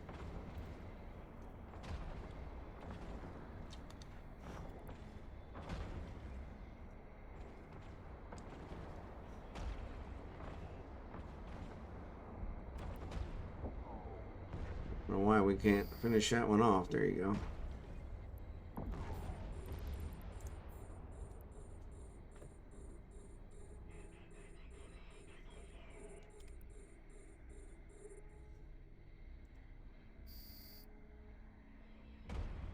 There we go.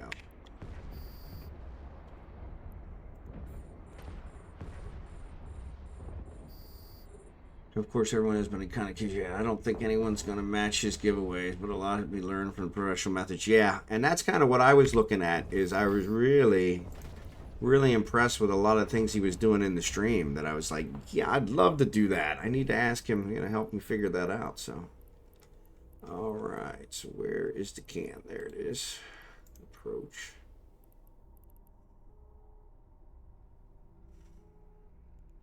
I think I'm running out of bullets. I am running out of bullets. Hey, what's up, Nick?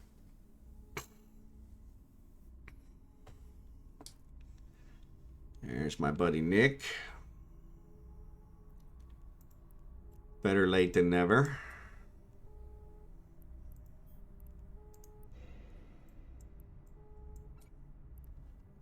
All right. Let's go dock. Warp drive active. But yeah, there were a lot of really nice things. Oh, I'm leaving my drones. Stop. Leaving my drones. That's what I get for paying attention. Then I would have really lost a lot of them. Yeah. There's another one. What's this? Didn't notice because my drones were out that I had another one that had loot. So, all right. There we go. Guess I'm just hopping on to say goodnight, huh? Yeah, we're just talking. We probably have about another 45 minutes at least. So, but yeah, knowing you're probably gonna hit the hay soon. Youngin' like you, I'm surprised you don't stay up later.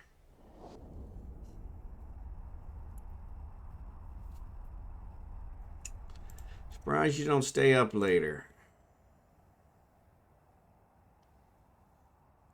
2, there's 5. Working on 10 now. The dog gets me up very early. Yeah, you know, you got to train them better. Well, mine try. But actually got them down to a science now where it's like, Docking request accepted. lay down. And that works for probably another half hour, 45 minutes. And then after that, they usually get me up. But let's drop you and drop you. Should have brought that extra stuff with me. Drop you.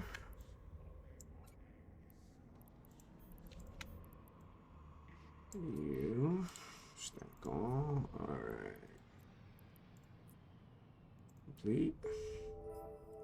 Request. Got the information. Pick up. Alright.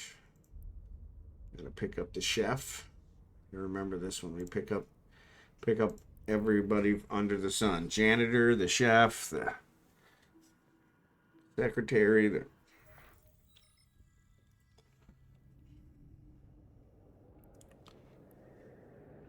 that's weird. I don't know what that one is.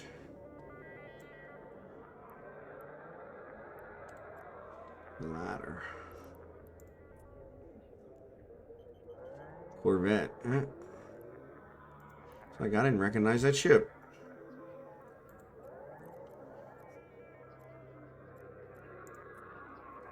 Warp drive active. Yeah, your dog is still pretty young, so that makes sense that he probably hasn't been completely trained yet, so you'll get him there eventually. We just had a birthday for Benedict.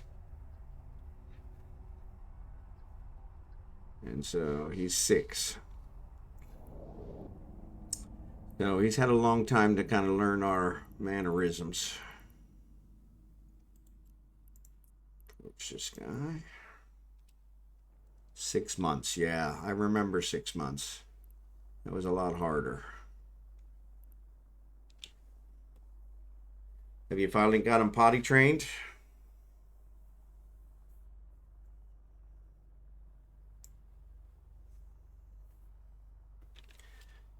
Because it's all downhill after that. That's good. That's good. But that's the other thing. You also want to try and be cognizant and understanding when he needs to go. At least if he lets you know he's got to go, then you want to make sure you get him out, because teach them to do all their business outside and then make them wait too long. That's kind of bad. So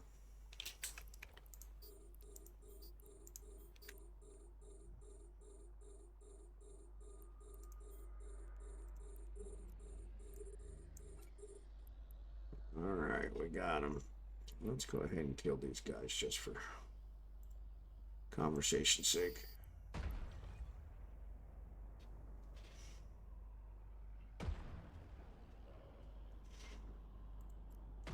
Just don't forget your drones this time.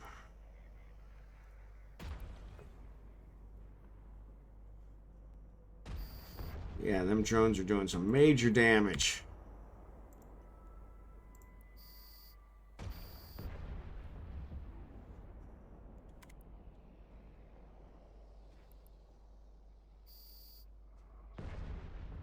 There we go. Oh, there's some more. I guess we'll kill them all off. Let's have some fun. Let's have some fun.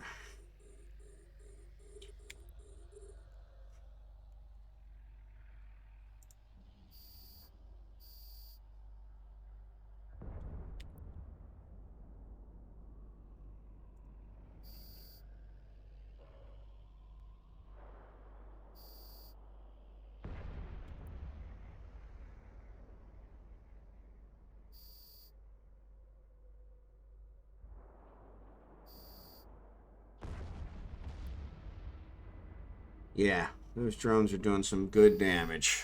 So thanks again for that, Ming.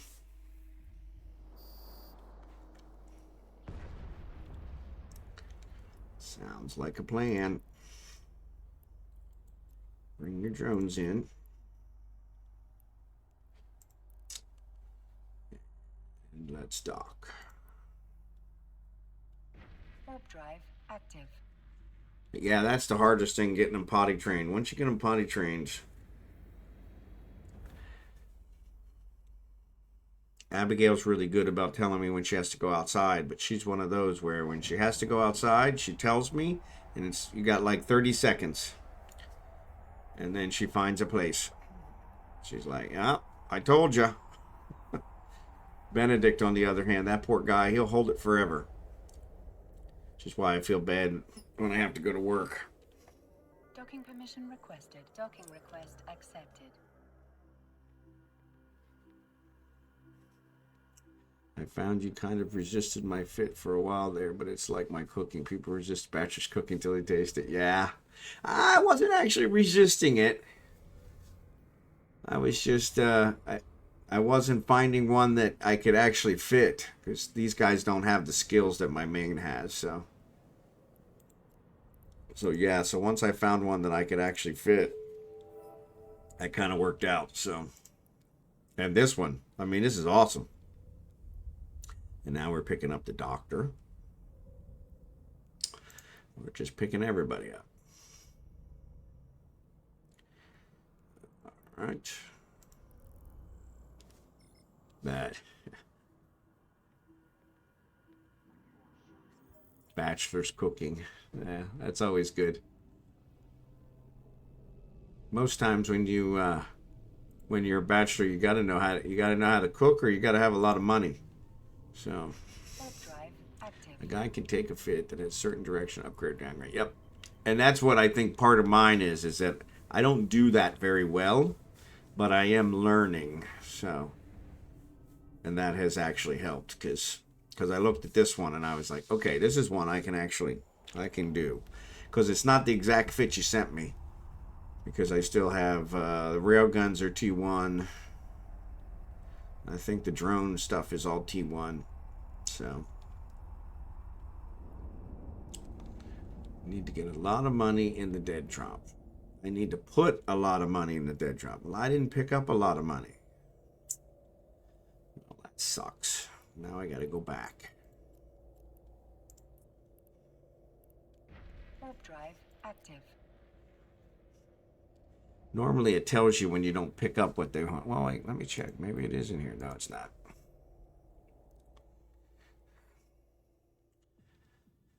Well, when I decided to teach myself how to cook, I lived in a town. The best restaurant was a truck stop, and I took a girlfriend to make a sandwich. I had to get busy. I hear that. See, that's my thing. Is my first wife was a baker, and she could really bake. That's probably the only thing I miss about her, to be honest. My current wife, she does everything except baking really well, and so I can barely boil water. So it's one of those where I'm one of those, I gotta have somebody that can cook, otherwise I'll starve.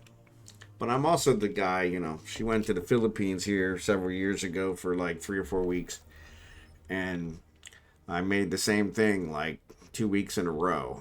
It's like not a problem. The one dish I can make, and it's like chicken and rice, and I survived. So yeah, so it wasn't a big deal, but. So yeah, I'm pretty low maintenance. So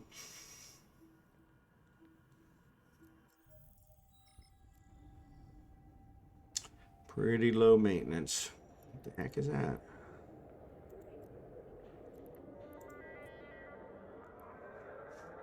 Tactical destroyer.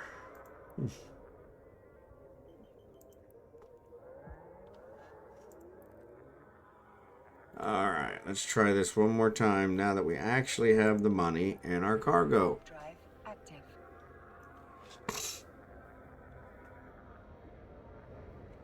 In the 90s, I went to France and learned what real food was, so I wanted to go in that direction. Yeah, I can imagine. That's one thing the French can really do, is they can really cook. And so, yeah, that would have made a difference. I've never been. That's one of the few countries I've never been to. Been all over the world, but that's one I've never made.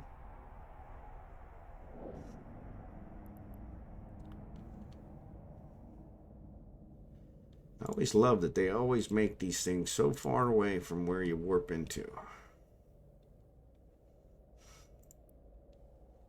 like on purpose. Realize I never had real food before. Yes, that's kind of what I've heard. So, like I said, I've never been, but we had a French bakery near us when I lived on the East Coast. So I grew up in Pennsylvania. I lived in Maryland for several years, lived in Virginia for several years, worked in Washington, D.C. for several years. And there was a French bakery, I remember, in one of the places in D.C. that we would visit. And it was just delicious. Just delicious.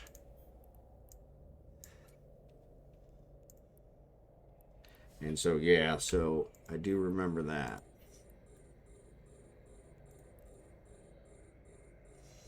After week in Paris, I was total convert. Yep, I bet.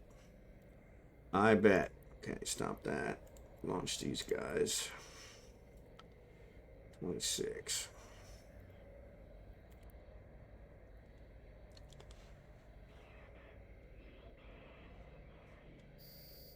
These guys will make short work of those. So imagine that place and then places like it for every other type. Yeah, I know. Yeah, that was it. That's what I said. Is this if this is the way they make the pastries, I can't imagine what everything else. But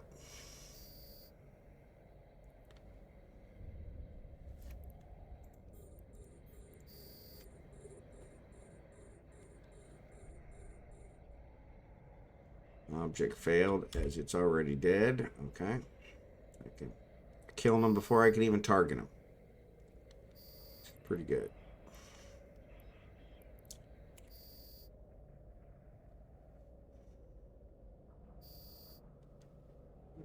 Alright, that's the end of that. It's probably not worth it. Oh, what the heck. I gotta wait for my drones to come back anyway, so.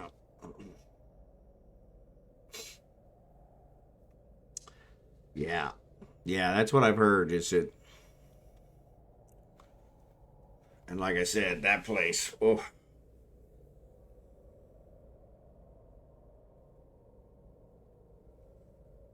When I was in France, I started ordering things I'd never liked, and they were awesome. Yep.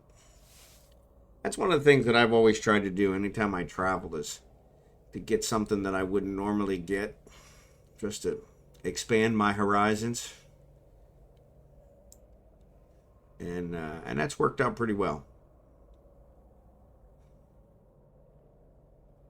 Haven't been disappointed.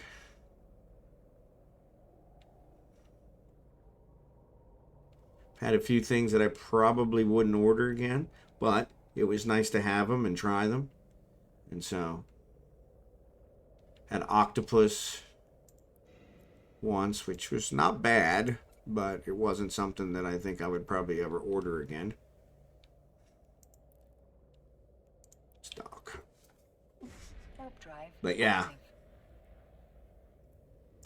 Had moose, had ostrich, buffalo. Yeah, pretty much any kind of meat.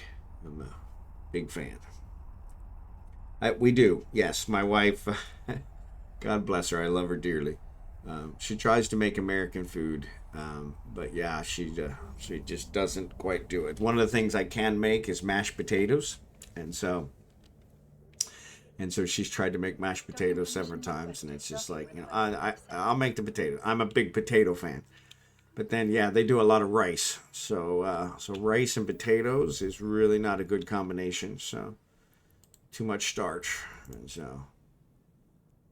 But yeah, it's funny because she makes a lot of Filipino food, and I love it. But it's funny, we'll go to a party, and she'll with other Filipinos, and they'll have something that she's made me, and I'll be like, oh, okay, yeah, I like that, and she'd be like, no, no, no, no, no, no, no, you don't want that. Like, what do you mean? You made that? And she's like, yeah, when I made it for you, I made it different. And so it's like,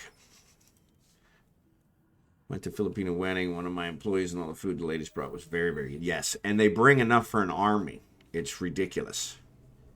So she just had a birthday party last week, one of the girls' birthday, and pancetta is one of her. It's a noodle dish. It's one of her specialties, and it's something that they have every birthday, every anniversary. It's kind of a good luck type of dish, and she took this container. I mean, there was only 5 of them, and she took this container that was just huge of pancetta. And of course, the bad part about it is she brings back a whole bunch of food, but she didn't bring back any pancetta. So I didn't get any pancetta. So I was a little upset about that. But I got a lot of other nice things because they all made nice stuff. So that's always nice. But yeah, it was kind of funny because it's like, where's the pancetta? She's like, oh, yeah, they took all that. I'm like, of course they did. That's why you're supposed to leave some here for me before you leave. So, but yeah, she's an excellent cook. Excellent cook. It's funny, we joke. The first time I went to the Philippines, she cooked for me. And it's the only time in the 17 years we've been together that she burned something. It was the very first time she made me something in her house, and she burned it. And it was super funny. I think she was probably nervous, but not as nervous as I was. But yeah, she burned it pretty bad. And I sat there and I ate every bite of it because I was like, you know what? I'm not gonna start this off on the wrong foot. But yeah, it was pretty funny. Only time in 17 years she's ever burned anything. She burned it good.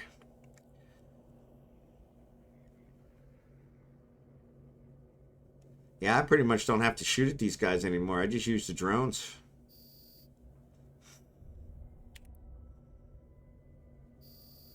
Actually, we can go ahead and approach this so we're not wasting time. Yeah. Yeah, she also, that same trip, I was trying to impress her and her family, and she gave me this fruit that to this day, I even when I think about it, I get chills.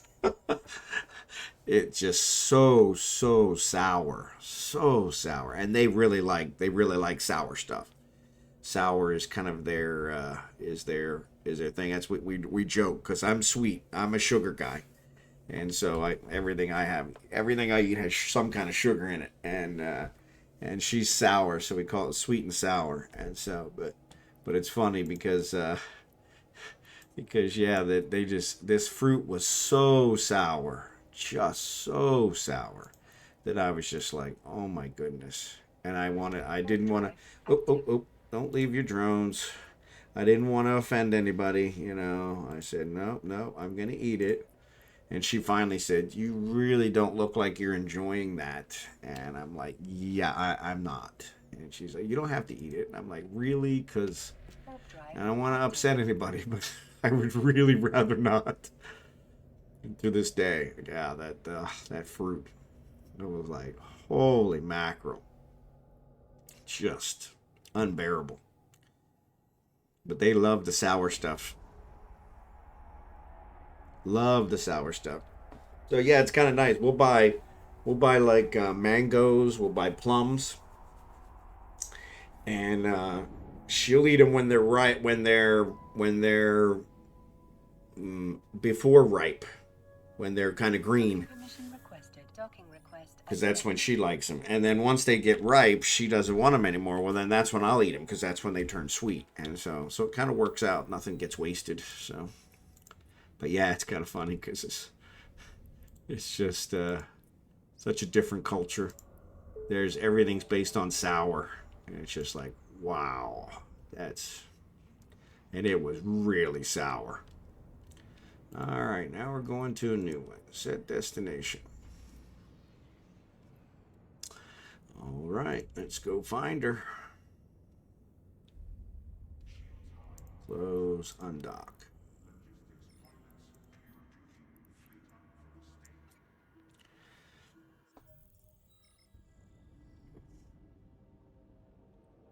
Yep. Yeah, in this case, the gun, I'm not even using it much anymore, which is good because then I just have to pay. I just have to pay for ammo anyway, so this way I don't have to worry about paying for ammo. So, Warp drive active. but yeah, it's funny. We've I can't believe it's been 17 years. It seems like we just met just a couple years ago. It really has been amazing. It's not a perfect marriage. We have our moments, but it's funny because it really has been night and day compared to my first marriage. So I remember every day of that marriage, 13 years, painfully. I have two beautiful kids from that marriage, but uh, but yeah, it was. This one has been phenomenal. Just seems like it's just yesterday. If it wasn't from looking at our wedding pictures and seeing the difference in us, uh, I actually still had some color in my hair back then, but Warp drive active. not a whole lot, but some. But yeah, it was kind of funny. Oh yeah, oh yes, yeah. They one of the first things she noticed here that really upset her, and different things, as normal with different cultures, different things upset her. But we went into a McDonald's here, and she saw an older person working at the McDonald's, probably in their 60s, and she started crying. And I'm like, okay, what's wrong? What are you crying about? And she's like, we would never allow one of our, you know, elderly, grandmother, mother, father to work. They just really take care of their family. And so, which is kind of a nice place if you're going to retire. Some place to retire where, Warp drive active. where they respect the elderly. So, want to take care of them. And nobody looks older than me with this hair. So, but yeah, but it's a real good country for that because they really take care of it. And just, yeah, she was very upset. And I said, yeah, they're probably working for the medical benefits or something along those lines. So, but because here it's just medical is so expensive that a lot of the elderly can't afford to retire because of the medical benefits. So, which is just horrible. We've run it through the roof. Everything costs too much.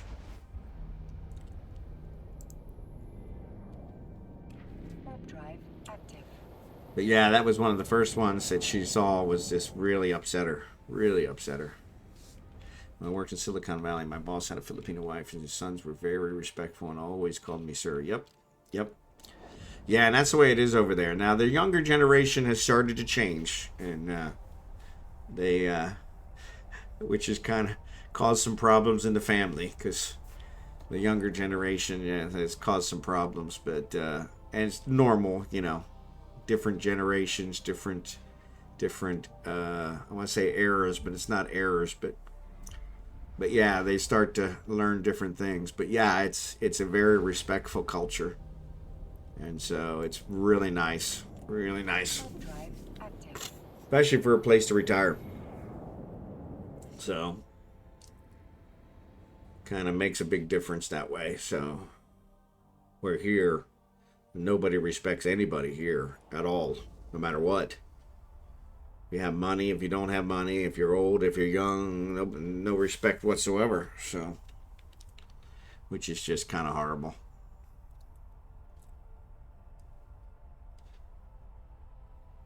Yep, new age of disrespect.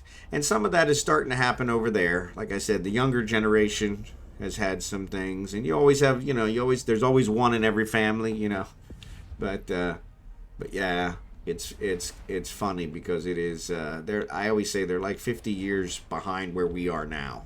And so the good and the bad. So I think more good than Warp bad. drive But active. little things, everything is verbal contracts. They don't want to write anything down. Where I'm like, no, I'm a foreigner. You're gonna have to write it down for me. And so it's like, yeah, I can't take that chance. And so, like, oh, it'll be all right. And I'm like, yeah, I understand that, and I do trust you, but yeah, I'm gonna need you to write it down. I'm gonna need some kind of a contract. We were just talking to a architect last night, and that was my first question on the list, was because we had another architect several months ago that ended up causing us some problems, promising things verbally that never got delivered. And as it was, my wife changed her mind on the house, so we would have had to redesign it anyway. But I was like, you know what? Learn from my mistakes. So that was the first question on the list. Is I'm gonna need a written contract that spells out exactly what we're getting for our money. She's like, not a problem. I'm like, all right, we're gonna be good. But yeah, it's they're just a very trusting culture, very trusting people, which I think is what causes them so, why they've been conquered so many times. But I mean, little things. They've had several dictators, but they've never changed their constitution to close the loophole that the dictators use.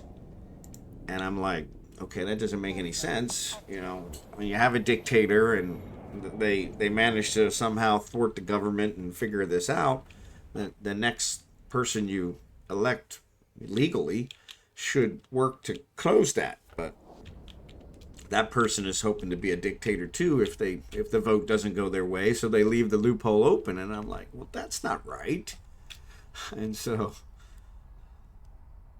but yeah, my wife was pretty upset because the guy that's running the country now in the Philippines is actually the son of the last dictator, Marcos, that the Americans had to go in and rescue before he got lynched. And and several members of her family voted for him. And she's like, we lived through that, you know, through his horrible era, and now we're voting for his son. And I'm like, yeah, people, memory is fickle. So, yep, yep, yep. Yeah, we had to go in there and quote unquote rescue him. So, because the Filipinos were going to hang him. So, but yeah, and now his son's running the country. But in all honesty, his son's not doing a very bad job. I probably wouldn't have elected him if I had the chance, and I know my wife wouldn't have. But he's actually doing a pretty good job. So it's kind of like, well, that's good. So I used to make fun of him because he was on the news showing his old man boxing. Yeah, yeah, yeah, yeah, yeah. He was very proud of his boxing, from former boxing stuff. But yeah. All right, this guy start. All right, dun dun dun dun dun. Corrupted drone. Retrieve the corrupted drone components and return to your agent. All right, I can do that. Looks like it's in this system, so that's even better. Yeah, yeah, yeah. And that's the other thing is, he has kind of grown on us because he wasn't. I don't think he was trying to be a bad guy to be a bad guy. I think he was just getting away with whatever he could get away with, and who hasn't done that, right? You know, but yeah, it's funny because, like I said, his son, she was super upset when his son got elected, and now she's starting to come around because he's actually doing a really good job, much better than the last guy, Duterte. He was actually shooting people in the street, so which was something we were worried about. The last place you want to be as a foreigner is in a foreign country where the president of the country is instructing the police to shoot people in the streets. So if they don't toe the line.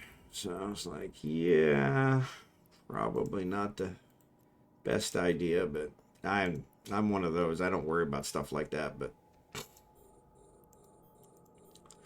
it was something she was always worried about. So, but yeah.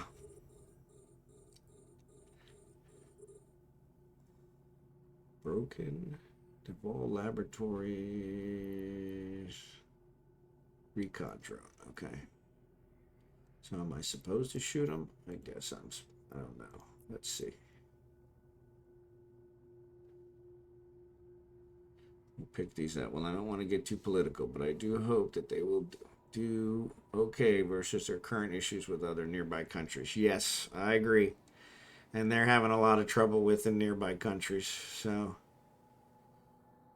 which, the one is actually causing problems for everybody right now. So it's not surprising they're messing with that. The Philippines is such a strategic location that it's one of those where it's always going to be kind of the center of that kind of controversy. And so, but that's one of the reasons. The other thing, Marcos is kind of talking to the Americans about possibly having them move back in to some of the bases there, which would be nice because they need the protection, and that would be nice. But yeah, that's one of those where Duterte was very against the Americans and more allied with the others. So, but yeah, the stuff they're doing now in the South China Sea, North Philippine Sea, whichever one you want to call it, that's causing all kinds of problems. So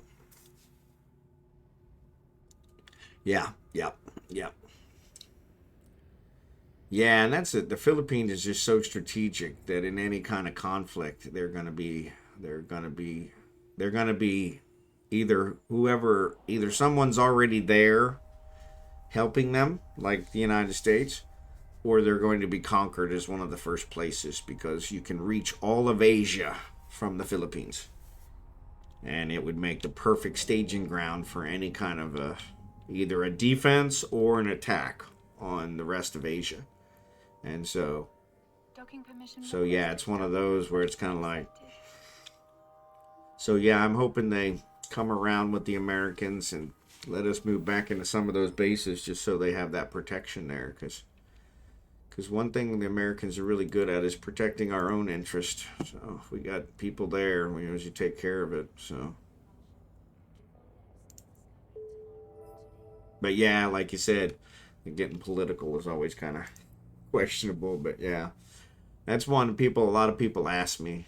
Deliver the antibiotics. Okay, so let's make sure to pick up the antibiotics this time. But that's one of people always ask me. They're like, hey, aren't you worried about moving to a foreign country? And I'm like, no, not really. Because I plan on pretty much living off the grid. So keeping a low profile and, you know, I don't have any say in the local politics. So no reason for me to worry about them. So.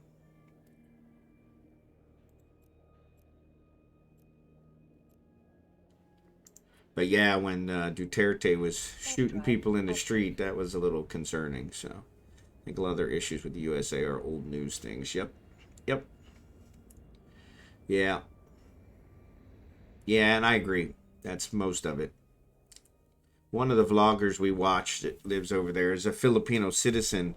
Was born in the Philippines. His parents are Filipino, but they immigrated here to the United States, and he became an American citizen and actually served in the American military, and then went and retired, and moved back to the Philippines and retired and got a wife and all worked out. And so he's one we really like watching because he kind of has that Filipino mentality with the American mentality as well. So it's kind of nice. Why did it have to be 50 kilometers away?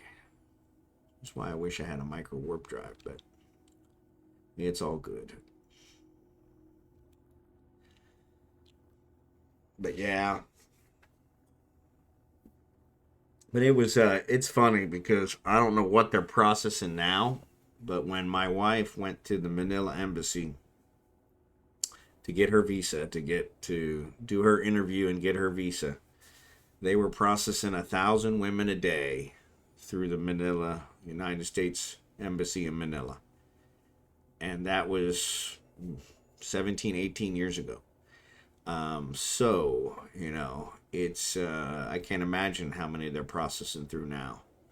Because it's kind of a joke that their number one export is, if you go by non I can't think of the name now, the term, but fruit, the mangoes are their number one export. but women are the really #1 export, because they export more women than they do mangoes for wives and girlfriends or other. And so they're just they're good people, and I think that's one of the reasons it's kind of worked that way. Is, like I said, I really lucked out. She's a tough girl, and she puts up with my crap, which is kind of nice, because otherwise I'd probably been single again. So, all right, let me put the antibiotics in here. All right, now what? Start conversation. Complete. West. All right, clear the area. And ambushed personal transport. All right, same area? Must not be. Nope, I guess I didn't. Did I? No. So maybe I didn't accept it. I hate when I do that. That's not the one I wanted. I wanted this one.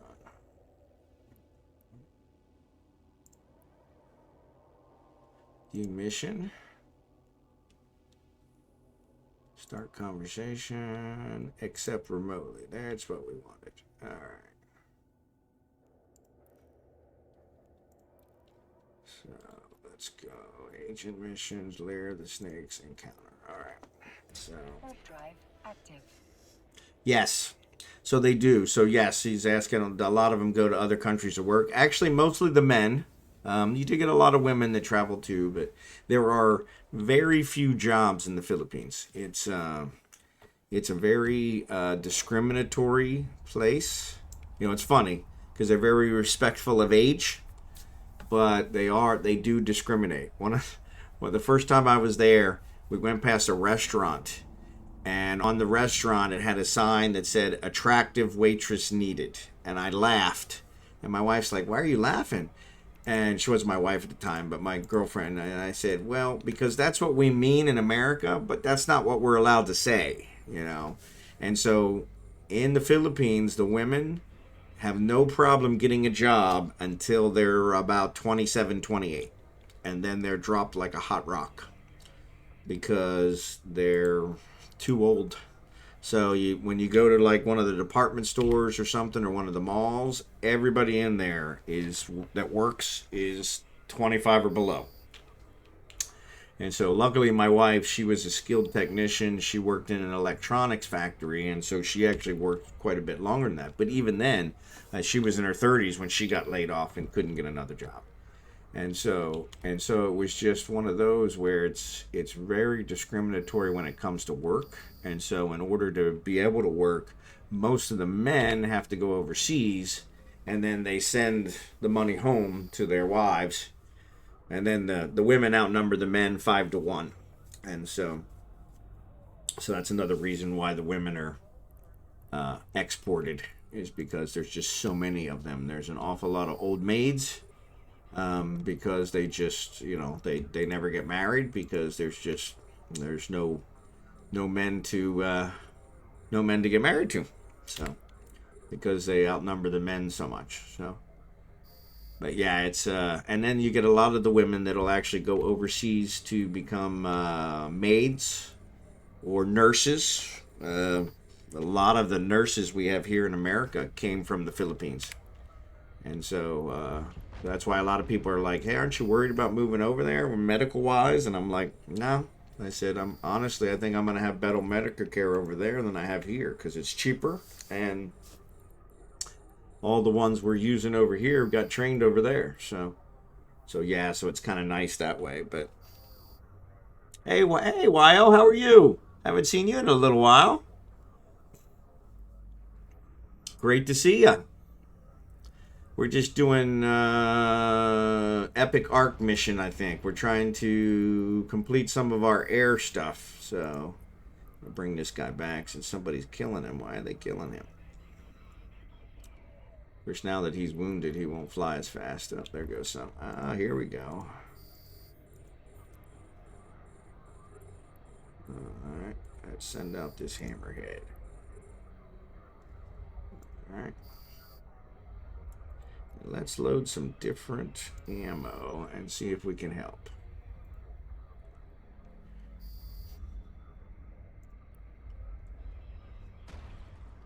There we go.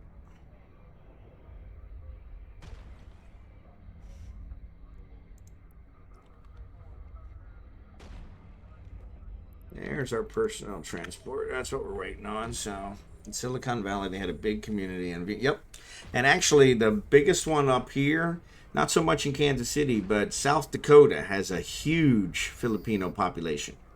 In fact, the buddy that I was in the corp with here on Eve, that's how we met, was actually, turns out he had a Filipino wife, and we got to know each other, and he actually is the one that gave me the idea of meeting my wife. And so yeah, it was kind of interesting how that worked out. But let's go ahead and approach these just to see. Start conversation. Other rewards, cleared in and ambush the personnel transport. Did that. Alright. Retrieve the Creon data from the destroyed ship and bring it to Agent Delphi. Okay. Alright. Close. How come we're not getting closer? That I had a lot of people from them working in my clean rooms, and they kind of set up their own hierarchy. That was yep. Yeah, it's funny because the Filipino hierarchy it's actually a female-dominated society, and the oldest female in the family is who makes the decisions for the rest of the family, which is strange because she doesn't get to make those decisions for the family until she becomes the oldest one, which means she's probably in her 80s and she's never made any decisions in her whole life because someone else always made them for her. So I'm like, yeah, that doesn't really make sense, you know? Why would you want an 80-year-old woman who's never made any decisions making decisions for the whole family? And so, but it's weird. My wife is actually the youngest female in her family. So she has a couple younger brothers, but she's the youngest girl, and there's 9 of them. And so you know, nobody ever consulted her before she got together with me. But now that she's actually married to me, they call her about everything and asked her opinion before they make any decisions. And it's pretty funny because, you know, she enjoys that status, but she doesn't talk about it very much. But I'm always like, yeah, that's not how your system's supposed to work. And she's like, well, it does, and I'm going to continue using it to my advantage. And I'm like, okay. I had to remind them it was actually the boss and not the old Vietnamese name. Guys kept sweeping up. Yeah. So yeah, exactly. So now they call her, and then she actually gets upset because they call her about everything. And I'm like, well, you can't really enjoy it both ways here, you know. I said, you enjoy that they call you about everything, but, you know, you want to complain about it. And so I'm like, it doesn't quite work that way. And so, but yeah, it's pretty funny. But they call her to consult her for everything. And I'm like, why are they consulting you? I don't know. They want my opinion. Like, yeah, I know. So she's become, it's raised her status with the family. And so I'm like, okay, well, I'm glad I did something to help you out with the family, because I can't imagine that I really accomplished anything else. But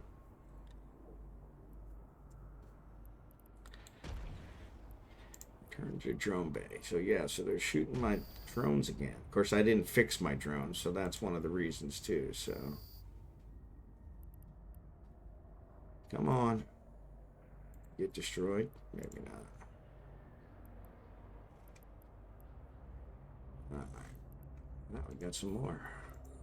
Where'd these guys come from?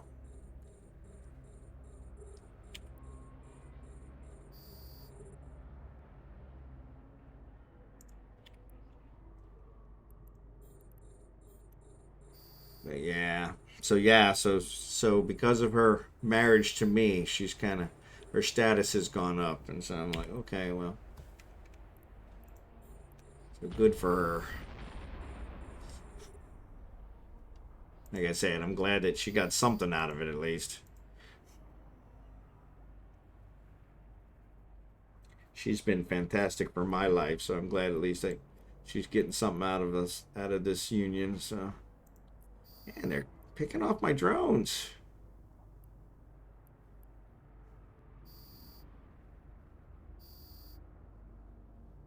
Come on, come on, come on. Man, he is moving slow.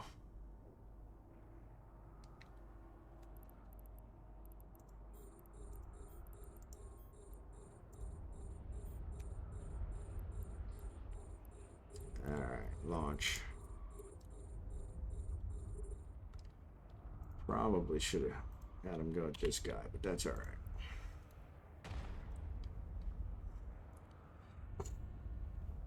But yeah, so it's kind of nice that she got something out of it at least. So, but that's what I said. It's kind of strange because they have this whole hierarchy set up, and then just because of a union, a marriage, throws it all out the window. Like, and I'm like, well, good for her. It's funny because she's been here 17 years, as I said, and her family still hasn't quite figured out the time difference yet. So it's like, which always cracks me up because it's like, I may not be able to get it exact, but I at least know there's a time difference. They always call it like 2 o'clock in the morning.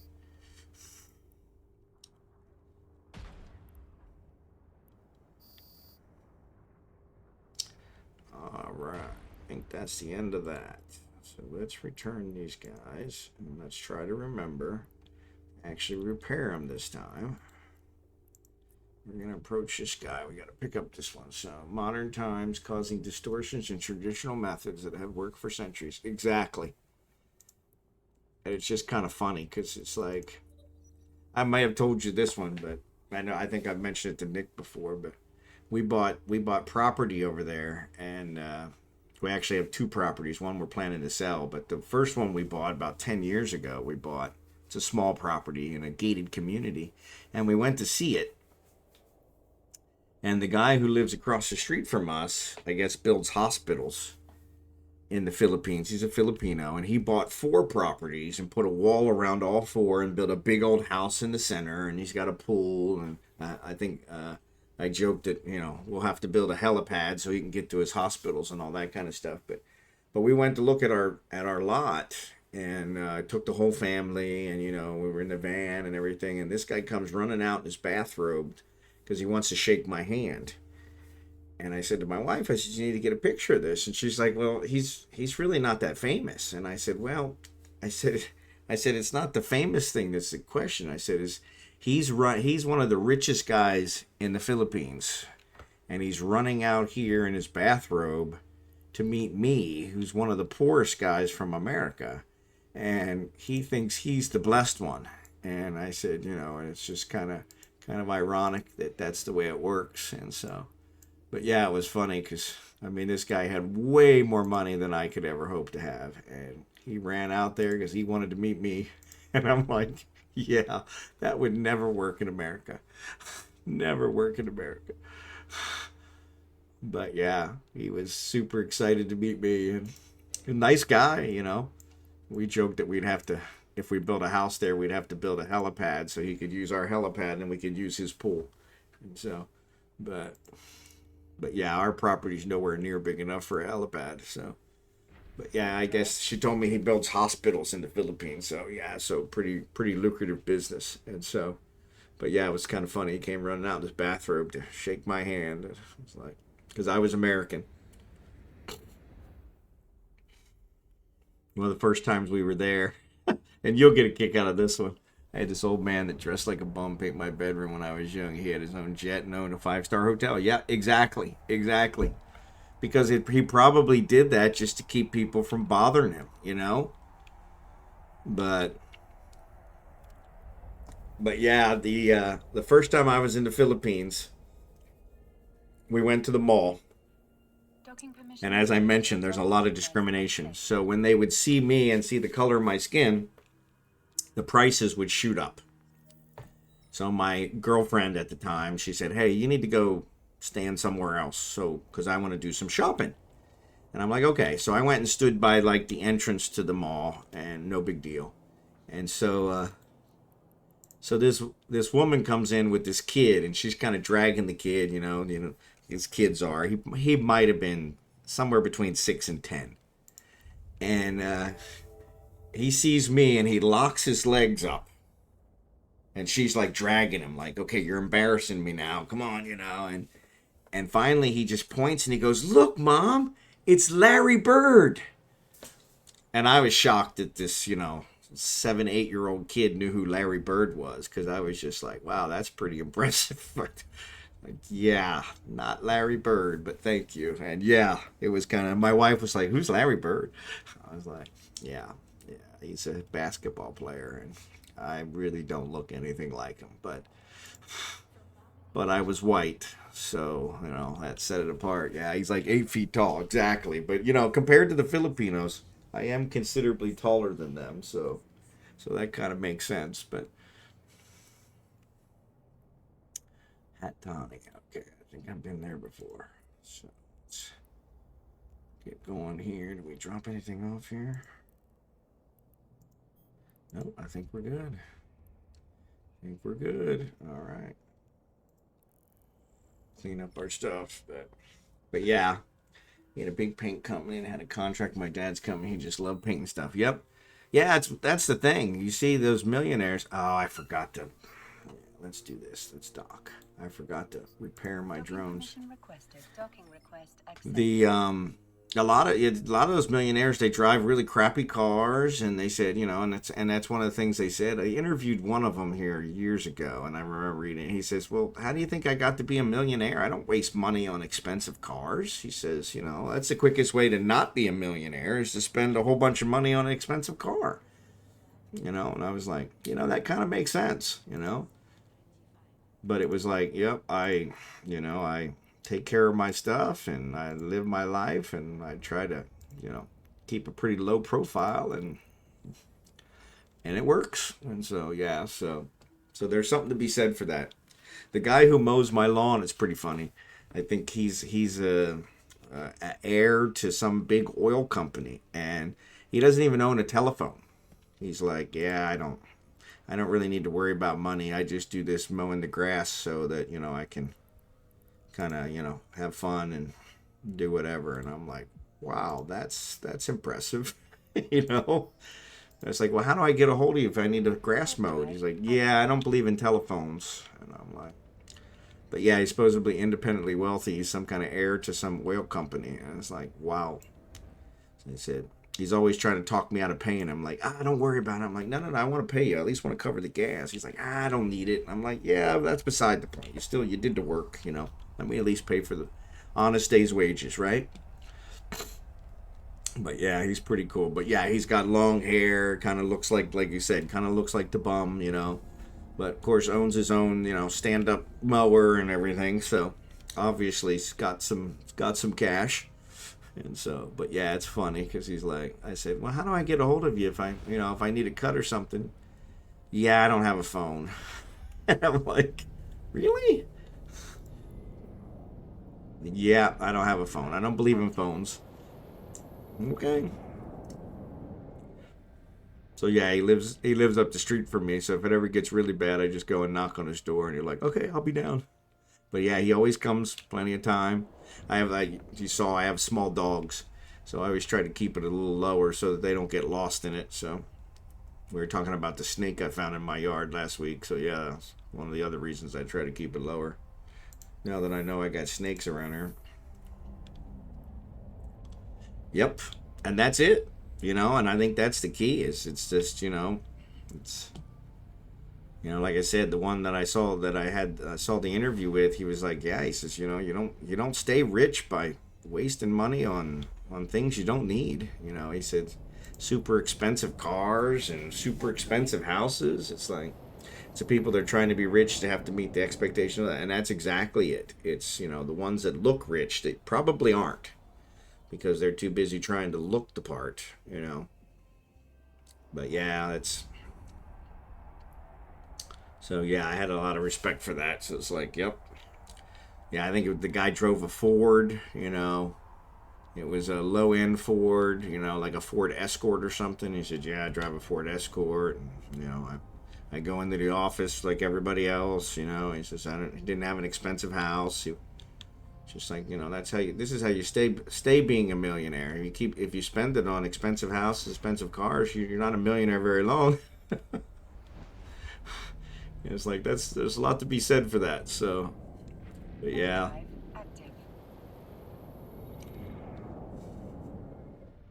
I had my birthday the other day. Well, happy belated birthday. And everyone's been asking what special thing I did that day. Yeah, they always ask me that too. It's like, it's just another day. Just a reminder that I'm not getting any younger.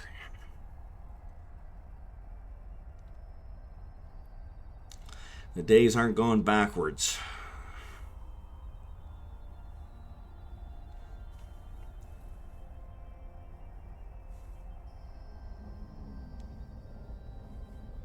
But yeah, happy belated birthday. I thought it over and did the same thing I always do, is I do exactly what I want to do every day. That's the way to do it. That's part of being retired and enjoying your retirement, right?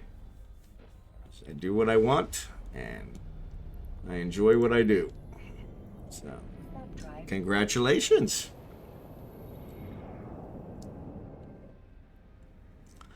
Congratulations.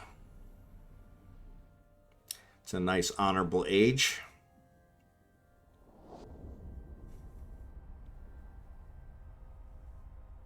Now you get to enjoy your retirement. That's what you were saying. Yeah, last week or something? Yeah. So that's pretty awesome. I'm so afraid that when it comes time for me to collect Social Security, they're going to miraculously run out like a week before, saying, sorry, we ran out. I never really counted on Social Security. I figured I would be okay with my 401k, and I am. You know, we probably could live easily 10 or 12 years over there for my 401k. But it's one of those. It's like, well, you know, I'm figuring I'm going to live longer since I'm going over there, and it's going to be so relaxed. So I really want to make sure I have enough to kind of make it into the later years. So you've already been retired for 25 years. Excellent. Yeah, exactly. Yeah, exactly. They spent the Social Security on covering everybody's student loans. So yeah, yeah. That's one that's yeah. It's amazing that they're thinking that. I paid my student loans, so I think everybody should pay their student loans. Now, in my defense, my whole college career of 5 years cost me less than 10 grand. So you know, there's a lot to be said for that. But living on an income of zero. Yep. I'm the mechanic that has been selling his tools for the last 25 years. There you go. There you go. There's something to be said for that, you know?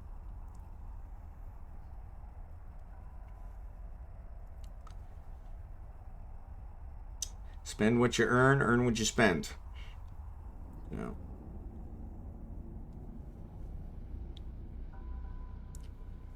I actually made money going to college with scholarships and all. See, that's pretty good. Yeah, I didn't get scholarships. I wasn't that good. I was actually a pretty good student in high school. But then when I went to college, I realized there's a whole nother side of life that I had not discovered. So that's why I ended up on the 5-year plan.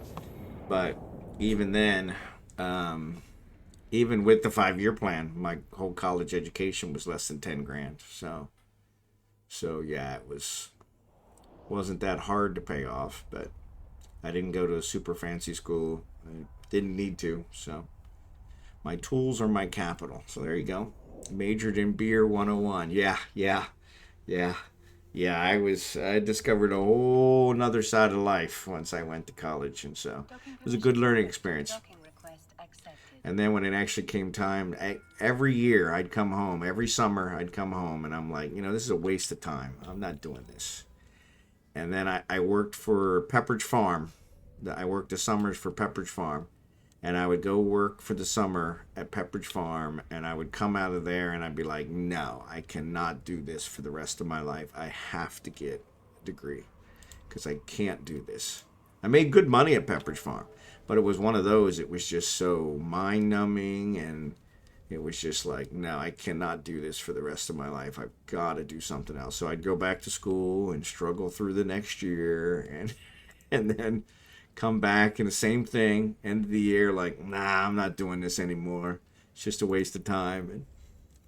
And then, yeah, and that was it. I'd go there, and it was Pepperidge. It was all about who's sleeping with whose wife, and and who's living with who, and who's cheating on who, and I was like, I cannot do this for the rest of my life. I said, I really gotta have a career.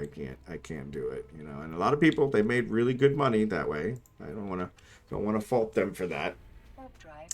But yeah, I was like, yeah, that's not gonna work for me. I gotta, Some of the guys there would blow their whole paychecks on drugs, and I was like, yeah, I can't live like this. So yeah, like you said, I truly learned motivation, because yeah, that was my thing. It's like I'm not learning anything in college. I'm just memorizing it to write it down and then forget it.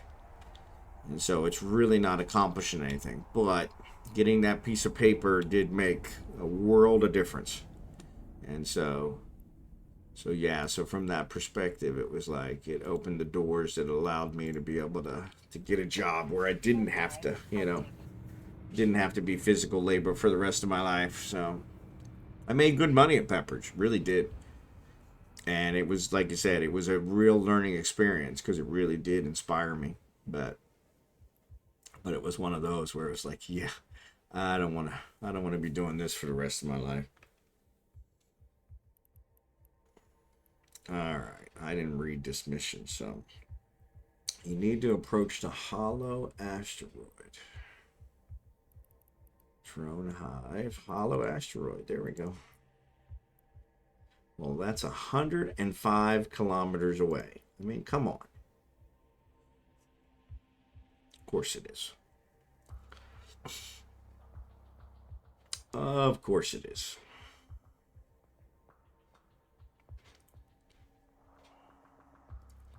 But yeah, that was a true motivation, A lot of it comes down to it's, nowadays you have to have a college degree to get a lot of jobs. But it's really not, that you learned anything. It's just that you can stick with something long enough to accomplish the goal. And so I worked in food processing plant in summer starting at 17 and worked past graduation. It was like being in the third level of hell. Yep. And that's what this Pepperidge was. I worked nights and, like you said, like third shift. So it was like 11 p.m. to 7 a.m. Oh, what a nightmare. But yeah, it was the same thing. It was just like arriving at a work becomes immediately clear to whoever is handling the stuff. It's like drones, ships, okay. So it says dock. Okay, so I'm going to go ahead and dock. Warp drive active. Yeah. Yeah, that teaches you all kinds of stuff. Teaches you how to deal with a severe lack of sleep. I mean, we would work all night and then go play golf, at 8 o'clock in the morning. And then try to sleep again and go back in and do the same thing the next night. It was ridiculous. Of course, I was a lot younger then. But yeah, it was ridiculous. But yeah, I made really good money there. But it's funny, I eat very few Pepperidge Farm products anymore because I saw them all made on the line. So, once you see the sausage made, you can't eat it anymore, type of thing. So teaches you it's not morally wrong to stay up till sunrise. Yep. Yeah, it was a real learning experience. So, but yeah, it was funny because I look back on that. I learned some of my best lessons there of what not to do. And it was like, yeah, we definitely got to do something else here. So I got to pick it up here and bring it back here. All right. So set destination. Okay. So let's go pick it up. Gave me an awful lot of money to pick something up. But yeah. And that was the other thing is I would do that all summer. And then when I'd go back to school, so all summer I couldn't stay awake for work. But then once I'd go back to school, I couldn't sleep normal because I had stayed awake all summer. And it was just so funny because it was like, yeah, I couldn't stay awake for work, but now I can't go to sleep because it's, normal hours. So 135-pound 19-year-old, and they gave me these bikers to work for me right out of the country. Yep. Yeah, that's the way this seemed too, because I was like, yeah, there were some real questionable people there that probably couldn't have got a job anywhere else. And yeah, it was like, but it's funny because I became really good friends with them. And, and like I said, they taught me a lot of stuff, just, a lot of things that, kept me from making some major mistakes in my life. So something to be said for that. So, yeah, the area I grew up in, a place called Coatesville, is about 50 miles west of Philly, about halfway between Philly and Harrisburg. And, yeah, it's an old steel mining town. It's known primarily now for its drugs. And it's kind of interesting because it's like, I got out of there, but, and I've never done drugs a day in my life. But it's funny that, I came from one of the drug capitals of the world now. So my boss was such a scary looking guy. I was petrified him if I finally found out he was an okay guy. Yeah, that was the same way with mine, too. And mine was one of the ones that was, every week he was sleeping with somebody else's wife that worked in the plant as well. And I was like, oh my God. But yeah, it was like, turned out other than that, was a really nice guy. But one of the best bosses I think I've ever worked for, to be honest, when it came down to it. Fair, But it was funny because, yeah, it was like, but that was just what you did at Pepperidge, I guess, was if your wife worked a different shift, then, you kind of wife swapped or something. But that was another reason I was like, yeah, that's not going to work for me. I can't do this for the rest of my life. That's crazy. But yeah, it was funny. Like I said, I made really good money there, paid off my student loans. So, but it was one of those where it was like, it inspired me every year to go back to school just to finish it off, because it was like, I don't want to do this for the rest of my life. Gotta do something else, something where I use my mind. Drive active. But yeah, it was pretty interesting. New meaning to swing shift. Yeah, exactly. Yeah, it was just, yeah, some of the things going on there were just like, and I was a young kid just out of high school, so it was like half of it I wasn't even sure what they meant. Like, what does that even mean? It was definitely a learning experience. So after 5 years of college, I purchased a car with cash when I graduated and did not get any scholarships. That's pretty good. Yeah. Docking permission requested. I got my first car when I got out of college. They gave me a special deal because of my diploma, and I didn't have cash though, but I paid it off quick from my first job. But yeah, it was one of those where they gave it to me as a special deal because of my diploma, which was funny because it's like, well, at least that piece of paper got me something.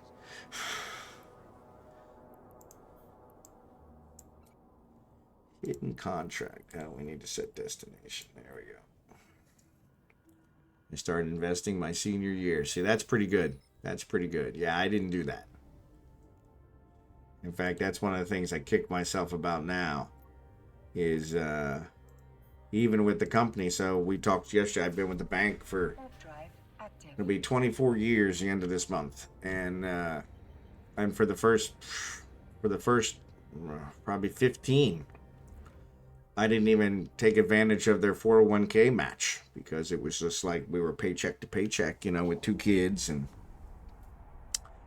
And yeah, it was funny because now I look back and think, man, you know how much money I'd have in my 401k if I had actually taken advantage of that? So I never met a man that has told me, gee, I sure regret not spending more money when I was young. Yeah, there you go. There you go. There you go. Yeah, so I've got a couple young ones that I work with now, and that's one of the first things I told them is I said, you know, it may not seem like you can do it, but find a way to at least match, at least get the match that they're doing on the 401k. I said, because it'll make a huge difference if you end up being here as many years as I have. I said, maybe you won't, but even then, it's free money, so why turn it down? Find a way. And so I said, because that's advice I wish somebody had given me way back then, But yeah, we don't. That's one thing we don't teach our kids. We don't teach our kids about credit cards. We don't teach our kids about debt. We don't teach our kids about a lot of stuff, and I think that's a travesty because we really should. Oh my goodness, I'm way past my time. You guys got me chatty Catherine. So I'm gonna go ahead and drop off these contracts and finish this one off, and we're gonna call it a night. Kind of surprised. Actually, the wife's sleeping. I was going to say, usually the wife starts yelling at me if I go too late. So, yeah, I meet so many younger men in the Eve, and they're like, on, oh, it's possible to save. And in the same paragraph, they talk about their favorite single malt scotch. Yep, yep, yep, yep. You find a way. Find a way. Because it makes all the difference. It makes all the difference. Looking back, that's probably the one regret. I'm not big on regrets, but that's the one regret I have is that I didn't find a way to make that happen. So, because yeah, that would have, my 401k is not bad, but it would have been so much larger had I been taking advantage of that match for 20 years. That would have been huge. I did not buy my first pizza until I was 21, 22 years old. Yeah, I don't think I can claim that one. That's pretty good. That's pretty good.